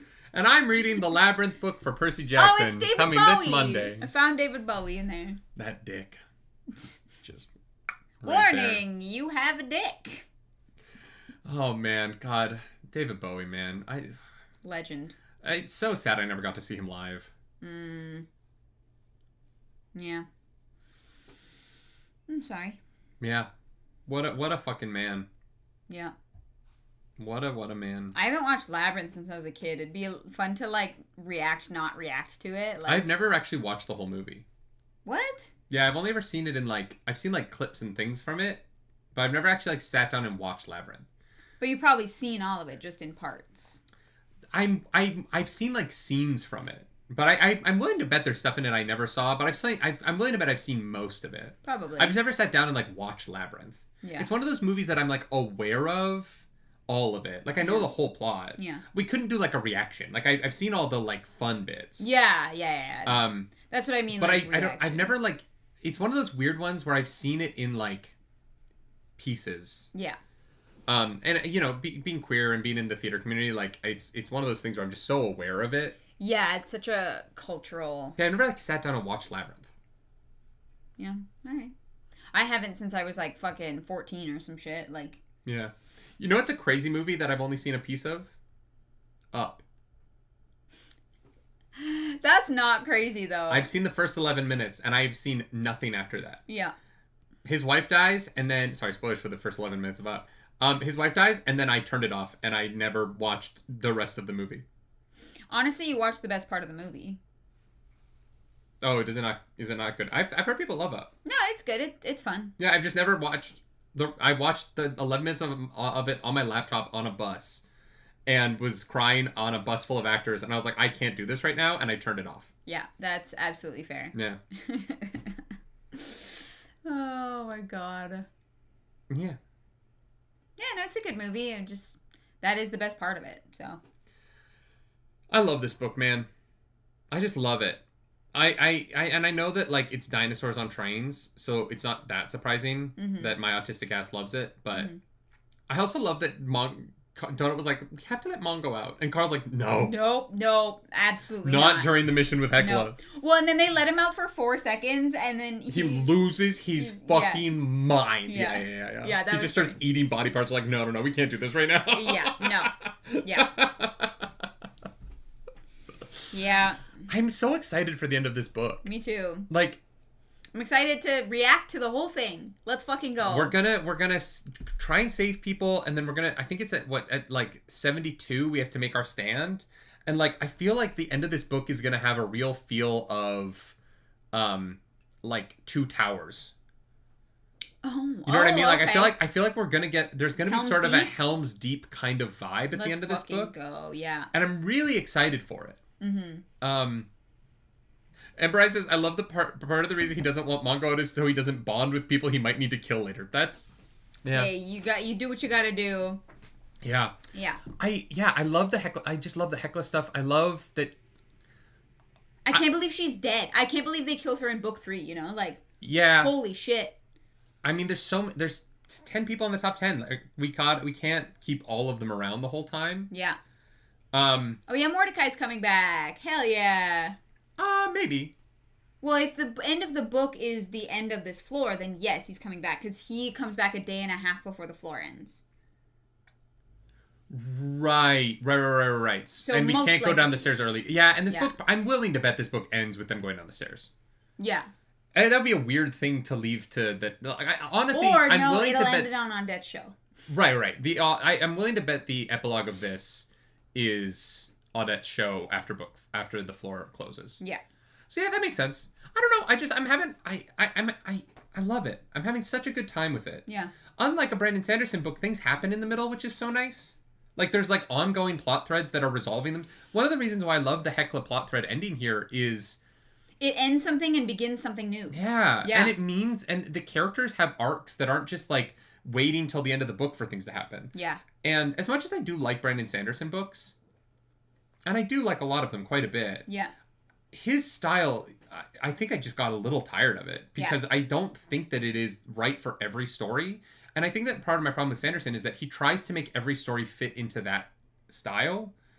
And I'm not saying that this is like better than every Sanderson book. I'm not. But I do think that I prefer this way of writing arcs in books where the plot is unfolding in ways where ideas end and start new things mid-book. And it's not just always like, wait until this twist is revealed. I think that I find that more frustrating than I find this, where I'm like, oh, these characters are doing stuff. And no one is safe. Like, these characters are doing stuff and it matters. And James Ross says, in these books, something will happen within the next 5 minutes of reading. 100%. Yeah, Always. yeah. And it's... And I'm not saying that it needs to be as fast-paced as this, but I do think the midpoint of this book being this sort of giant confrontation with HEKLA gives so much room for the climax of Floor 3 to be intertwined with Katya's emotional fallout from losing all of her friends. Right? Yeah. And how does she find a way to keep invested in the moments as they're happening while dealing with that emotional backlash that's happening within herself, right? How does she stay focused and in the moment while having this having just happened? Yeah. Is something that I find missing in a lot of Sanderson books. Yeah. And I'm only bringing up Sanderson because we talk about him so much lately on the podcast. Yeah, yeah. Just let me finish this point and I'll pass it off to you. In the Sanderson books, so much of the emotional catharsis happens in the, like, 6 months between books. And we very rarely get to see characters actually have to deal with what happens to them at the end of books. Oh, sure. Right? We made a comment like, this should have been at the end of the previous book. Like, yeah. Yeah. And so we don't get to see as much the, like, fallout of what happens to these people because it's like a year later we're dealing with something new. Yeah. I think the people who love Brandon Sanderson are the same people that love edging. I'm dead serious. Edging is good.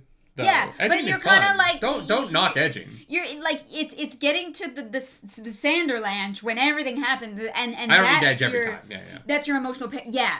It's the people who are like, no, this is the only way that I do things are like the diehard Sanderson people, and there's nothing wrong with that. It is just like that is what I think of when I think of the way that he writes stories. Yeah. Blue says, how difficult is it to go from this fast pace of a book to something like Expanse? The Expanse does not feel slow to me. Yeah. We've read 2 books of The Expanse, and we've started 3 intergalactic wars.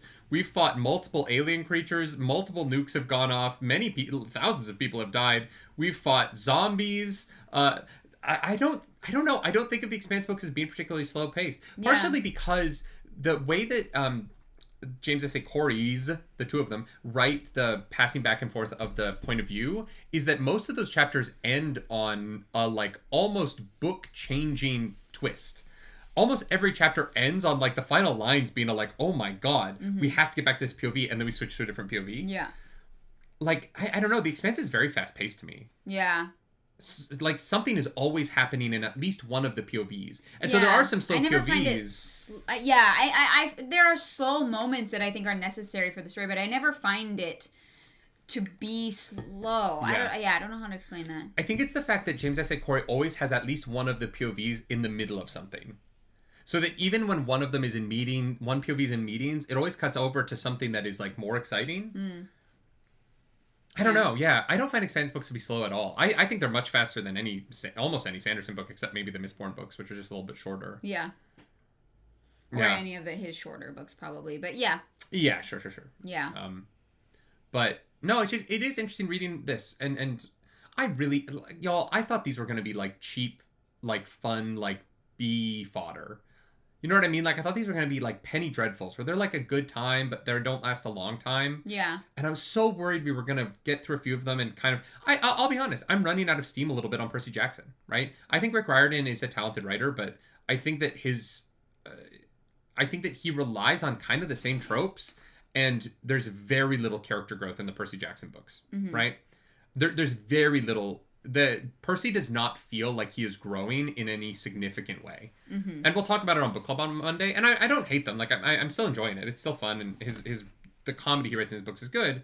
But I find reading the Percy Jackson books to feel a little bit like I'm just sort of reading someone iterate on the same book over and over again, rather than a series that's growing and becoming more interesting. Yeah. And I thought these books were going to feel more like that, where it feels like we're just sort of reading the same book over and over again with, like, slightly different jokes. And instead, these books feel, like, deeply profound and have like, Matt Dinniman I think all of us going through COVID had to like really adjust to spending a lot of time at home thinking about what our world is and how we live within it, and watching capitalism go through the heaves and hoes of COVID pushed us all to think about things at a deeper level. Mm-hmm. And Matt Dinniman is putting so much commentary about what it means to be alive right now into the sci-fi of these books that these books are genuinely profound to me. Mm-hmm. He is saying something so clearly about how we live life and how we interact with money and power and society in Dungeon Crawler Carl. And these aren't just fun. And I'm so shocked by it consistently. I thought these were going to be something a different experience. Mm-hmm. And they're not. They're like, the Dungeon Crawler Carl is genuinely brilliant. Mm-hmm. And I feel like I'm glazing the fuck out of it, but like, it's brilliant. Yeah. It's so real. Yeah. To thoughts that I have all the time. Mm-hmm. And the social commentary of it is so real. Yeah.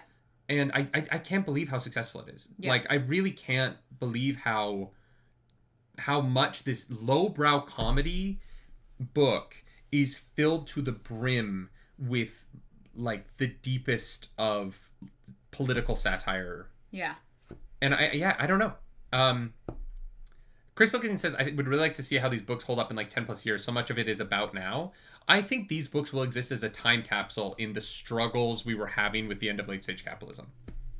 I think that whatever system we build after this, people will be like, if you want to understand how people were feeling about late stage capitalism while they were in it, Dungeon Crawler Carl are going to be like studied in universities, and if universities exist in 50 years, as a like footnote on like Western privileged person's point of view on the feeling of watching capitalism's era within human society come to an end. Yeah. Yeah, I absolutely could see that. Yeah, because the feeling of it is what he's captured, right? Yeah. Yeah, and there is a lot to say. Like, these books to me have just as much to say about society as the shit that I had to study, like fucking Lord of the Flies in school. Like... Yeah. I can analyze the shit out of these books. And we do. That's what... Here's the thing. That's what book club is. Like, it's us sitting here and, yes, we talk about the things that do happen in the book. But we do pull and extract so much more than that. And I think that that's what kind of puts our show apart from a lot of other people's. How so? Like, well, talking about what the book actually is trying to say more than just talking about the things that happen in the book. I don't think we're unique in that. I think a lot of people do really good work in that space. I'm sure there's some, yeah. Yeah. I just mean, like, there are a lot of people who are not willing to be honest online. Oh, that is very true. Yeah. And I think that us giving our perspective on things as opposed to just a cold analysis of things, it is probably not completely unique, but I don't think that there's thousands of shows that do what we do. I think there is definitely... I think that because we are financially very not dependent on corporations... Weirdly, like, we do participate in capitalism a lot, but in comparison to a lot of even like friends of ours who make content, we're very financially independent, and like corporations being upset with us has no impact on our like our lives, financial stability. Yeah. And so we don't need to play ball, which is nice, right? Like, a lot of people I know in the content space feel like they're constantly having to play ball. Yeah. And I'm so grateful that we've kind of navigated the company in a way where that's not what we rely on. And obviously I'm mostly grateful to you guys for super chats and for memberships and for wanting the reactions and commissioning that. And like, there's so many ways in which we have, we've insulated ourselves against the problem of having to play ball with Penguin Random House in order to have access to things early so that we beat the rush and can make money on it, right? And there's a lot of people who do, and I've talked with them, and I would never say who because that's their life, right? I'm not trying to blow up anybody's spot, but I talk with creators a lot who are like, I do feel like I'm constantly having to cater to these companies. Yeah. And as the only company we really cater to is YouTube's terms and services. Sure. The copyright stuff on here is a little bit tough, but there's no corporation that we play ball with. We don't really interact with Disney anymore. Maybe we'll do book club for Star Wars Celebration in Anaheim, but yeah, like I feel very lucky that we aren't like begging at the altar of fucking Temu ads on our channel, right, in order to pay our rent. Yeah, 100%. Like, we're very, very lucky. If that's, I'm not trying to call out any creator who does take those ads. I get it. Pay your bills. Pay your editors. Yeah. I'm not trying to say that anyone should do this for free. No. We're not judging for it. We're just acknowledging that we are lucky in that doesn't factor into how we express ourselves and our views online. Well, we're openly very queer. We openly live a alternative lifestyle. Mm-hmm. We're not a, Christian straight American couple who believes in God, Jesus, and Donald Trump. You know what I mean? We're not the Holy Trinity. We're not forced in any way to we're not out here glazing shit we don't like. No. You know what I mean? And I have friends who I know hate the Rings of Power. Hate it. And you wouldn't they make such positive content about it because they don't want to lose access to the premiere. They don't want to lose access to the junket where they do the cast interviews. And so they say a bunch of really nice things about it. And their comment section are like, do you really like this? Like, it's not good, And I know they don't. But they're in a different part of the job than we are, right? Yeah. Like, their job is to ask, what food did you eat on set questions at the junket, right? Mm-hmm. Their job isn't really reviews. Yeah. And I know that they hate it. And I'm grateful that we didn't go down that road because I don't think I'd be good at it. Yeah. Like, I don't think I'm good at keeping my thoughts inside. And so it would be really hard to... No, we would not be able to. There's simply no way. I don't know. I'm just very grateful for this community, and I'm very grateful that things have worked out for us the way that they have. Our Patreon is over 1,000 paid members for the first time ever. We never even got this high during peak Attack on Titan days, which is fucking nuts. So to everyone who has joined the Patreon to watch us cry about heated rivalry, thank you so much. Yeah. I'm sure that number, now that the final episode of Heated Rivalry is out, it's about to fall off a cliff, but... maybe. Yeah. For to hit 1,000 for 1 month is just, it's so cool. It is. It's really cool. And I will continue to cry for you. You can also follow the Patreon for free as well.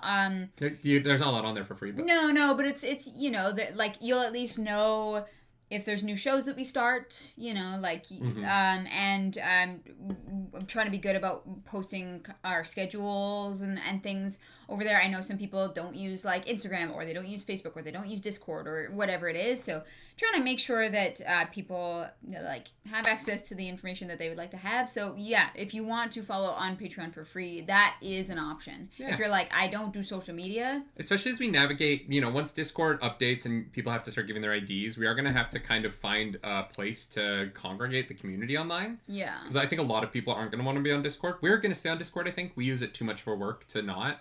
And honestly, like, everyone already has all of our information. Yeah, at this point. It's not nice to call them slime people. A bunch of people from Reincarnated as a Slime have popped over. Reincarnated as a Slime will continue. Hunter x Hunter will not. I am planning on doing arc review videos for the rest of Hunter x Hunter as I get to it. I'm going to finish the show in my own time, but I'm not going to react to it anymore. Unless if there are like a couple of like really, really hit episodes for Hunter x Hunter, let me know what those are, and I might react to like individual like big moments for the to throw into the arc reviews. Yeah. But 6465 will be the last Hunter x Hunter reactions to go live on the channel. You're not loving it, and I don't love it. We don't do the things we don't love. It's not. It's not doing interesting things. Mm-hmm. It's explaining interesting ideas, but it isn't doing interesting things with them. And it's just got really lovely characters that I do adore, and I wish they were in a more interesting story that had them want to do things. Hunter x Hunter is coming to an end. Slime's going to continue because I find it very charming, and it does seem like the community is more. I mean, God knows it gets more views than Hunter x Hunter does. So Yeah. I'll be continuing with Slime because I really do like it, and probably adding. I need to talk to some people. There's more commissions coming on that channel in the next bit here, so yeah, those won't happen until April because of PAX East, but yeah, just feeling lucky this weekend. Feeling lucky as we head into almost 100,000, and just yeah, if you're gonna be at PAX East, say hi. We'll be around. Yeah, if you're gonna be in Boston, let us know. Yeah.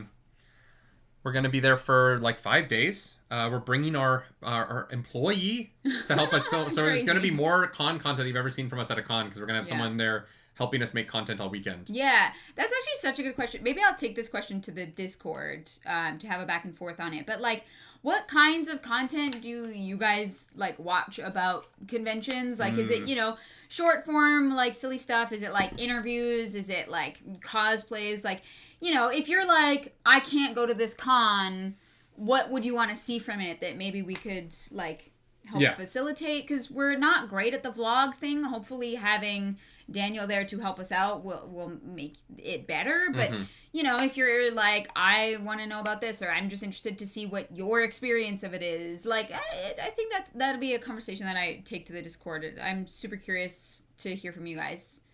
Ours is saying Hunter x Hunter is not available easily in Europe. In Belgium I can only get it in French, and I live in the Dutch part, so can't understand it. That's an interesting problem. Oh God, oh no. I'm so sorry. Yeah, that is actually very frustrating. Y'all, episode 4 of the One Piece live action reaction is going live at 2, so we're going to end the podcast. You guys can go watch that if you want to. If you like the video, subscribe to the channel. If you don't, hit the dislike button. Leave me comments down below because the algorithm god is hungry. We must feed her. This week, members, every single chapter for the reading will be a reaction. Those will probably start coming up like Monday next week because I have to finish Percy Jackson first. Yes. Thank you so much for being here. Let's do high-low, where we commiserate over each other's lows, celebrate each other's highs. Yeah. Claris goes first. High, low, low, high. We compliment Sandwich. This bitch. Clarus, what is your high for chapters 13 to 24 of Dungeon Crawler Carl, the Anarchist Cookbook? Anarchist Cookbook. The Dungeon Anarchist Cookbook. I keep coming out of the dungeon part. Oh. Because Dungeon Crawler Carl, the dungeon, Yeah. It's like the Lord of the Rings of Power. Yeah, it's too much. I know. It's been so tough to choose highs for this series. Because so many things happen. Yeah. There's so many incredible moments. I'm very torn, but I do think for me, at least in terms of my reaction, I guess, was Donut losing it on HEKLA and Matt Dinniman not being afraid to kill HEKLA in the middle of book 3. Because I'm so fascinated to see what's going to happen next. Like, genuinely, I couldn't be more hyped for the rest of this book, but also what this means for the rest of the series. What is your low?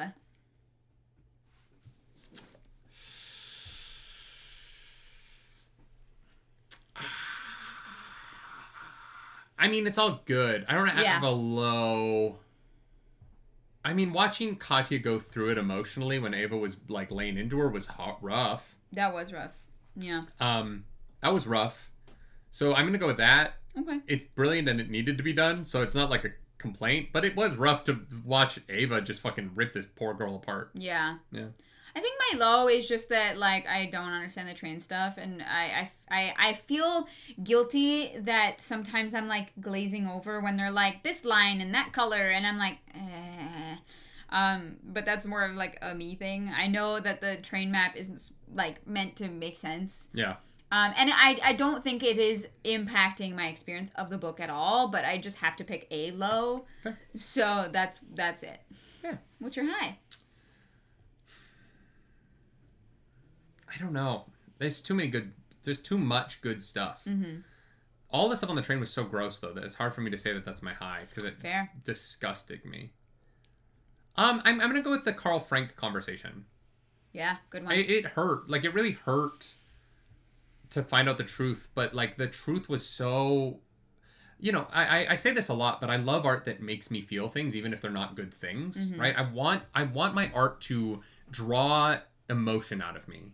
And I had a genuine, like, we stopped that reaction because we did react to that chapter, and then I was like making dinner after that chapter, and I was just thinking about it. You know, I was just thinking about like how hard it would be to realize that my own daughter was basically going to suffer forever unless I could murder someone that had a motorbike that I couldn't even catch up to, right? And because I think he had the bike at that point, right? And just the pain for Maggie, like she's awful, and I don't feel bad. I don't want to feel bad for her, but I do.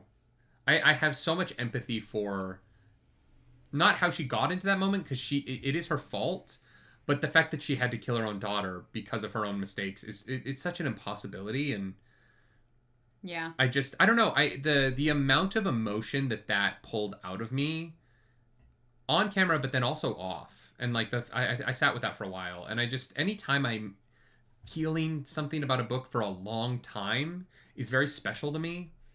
And these books have many of those moments, right? But that one, to me, it stood out. It really stood out for the depth of emotion I felt, and the horror, the true horror of it, and the reminder that, like, as much as these crawlers are winning, none of them are actually winning. Like, they're winning in moments as they struggle against this machine, but the machine always wins. You know, it's just, and I hope that Carl breaks that eventually. But for now, it's the.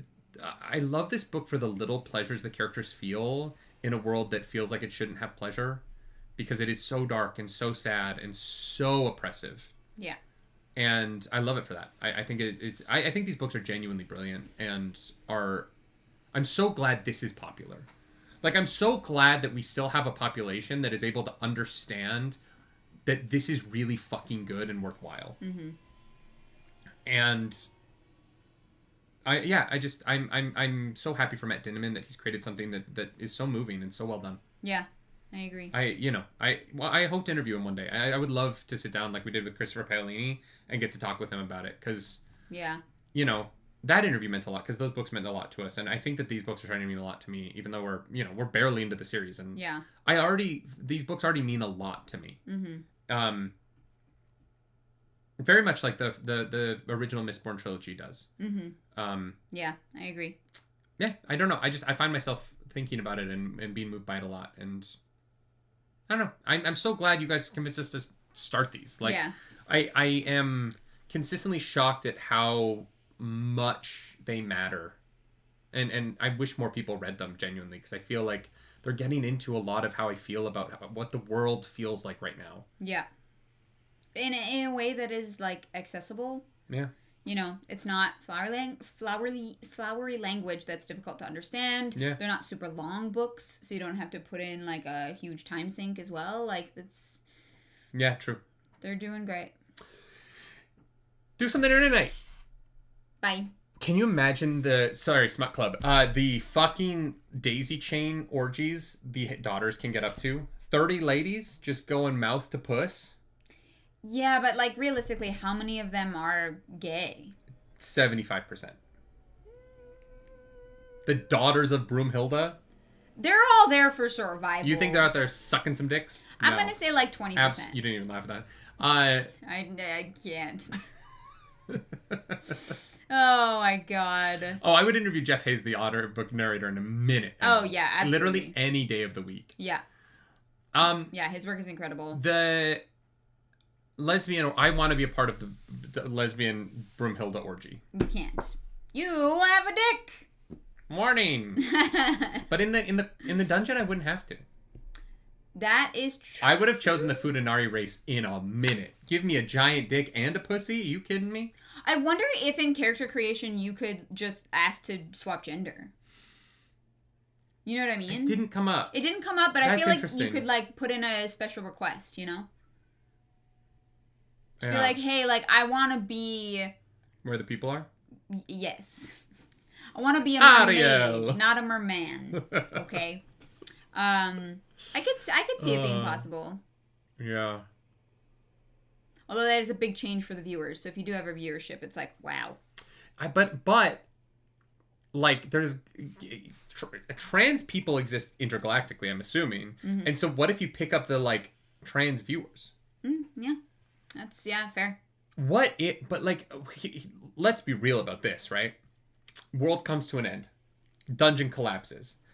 What percentage of the closeted trans people go into the dungeon, realize who's going to judge them, everybody's dead, get to character creation, like, hey, just want to let you know, I've always been a woman, and I've never been able to experience that. Give me titties. Yeah. The beginning of floor 3 is the ultimate gender-affirming care. It could be. I don't know if you can change genders. Well, changelings, doppelgangers can. But you can't. That's not always available, right? There's always something. Hopefully. Carl had 600 options. You know what I mean? We just didn't get to them all. Yeah. And honestly, the AI probably knows. The AI's like, hey, just so you know, can you imagine like the feeling though of feeling like the AI is forcing you out of the closet? Because the AI is like, hey, you're a woman? Oh my god. Hey, you're a man. That's awful. I'm only offering you male bodies. I know that you were born, your sex assigned at birth was female. I feel like, yeah, the AI might know. You're a fucking dude. Have a dick. And some people probably find that very affirming. Oh, I'm sure. And you know what? I wish that for everyone. Yeah. Hopefully we get that technology. We can make this easier. Because, God, the hormones are tough, man. Yeah, rough. God, that's awful. Yeah. Yeah. One Piece drops in 3 minutes. Do something right now, y'all. Thanks, mods. Bye. Bye, guys.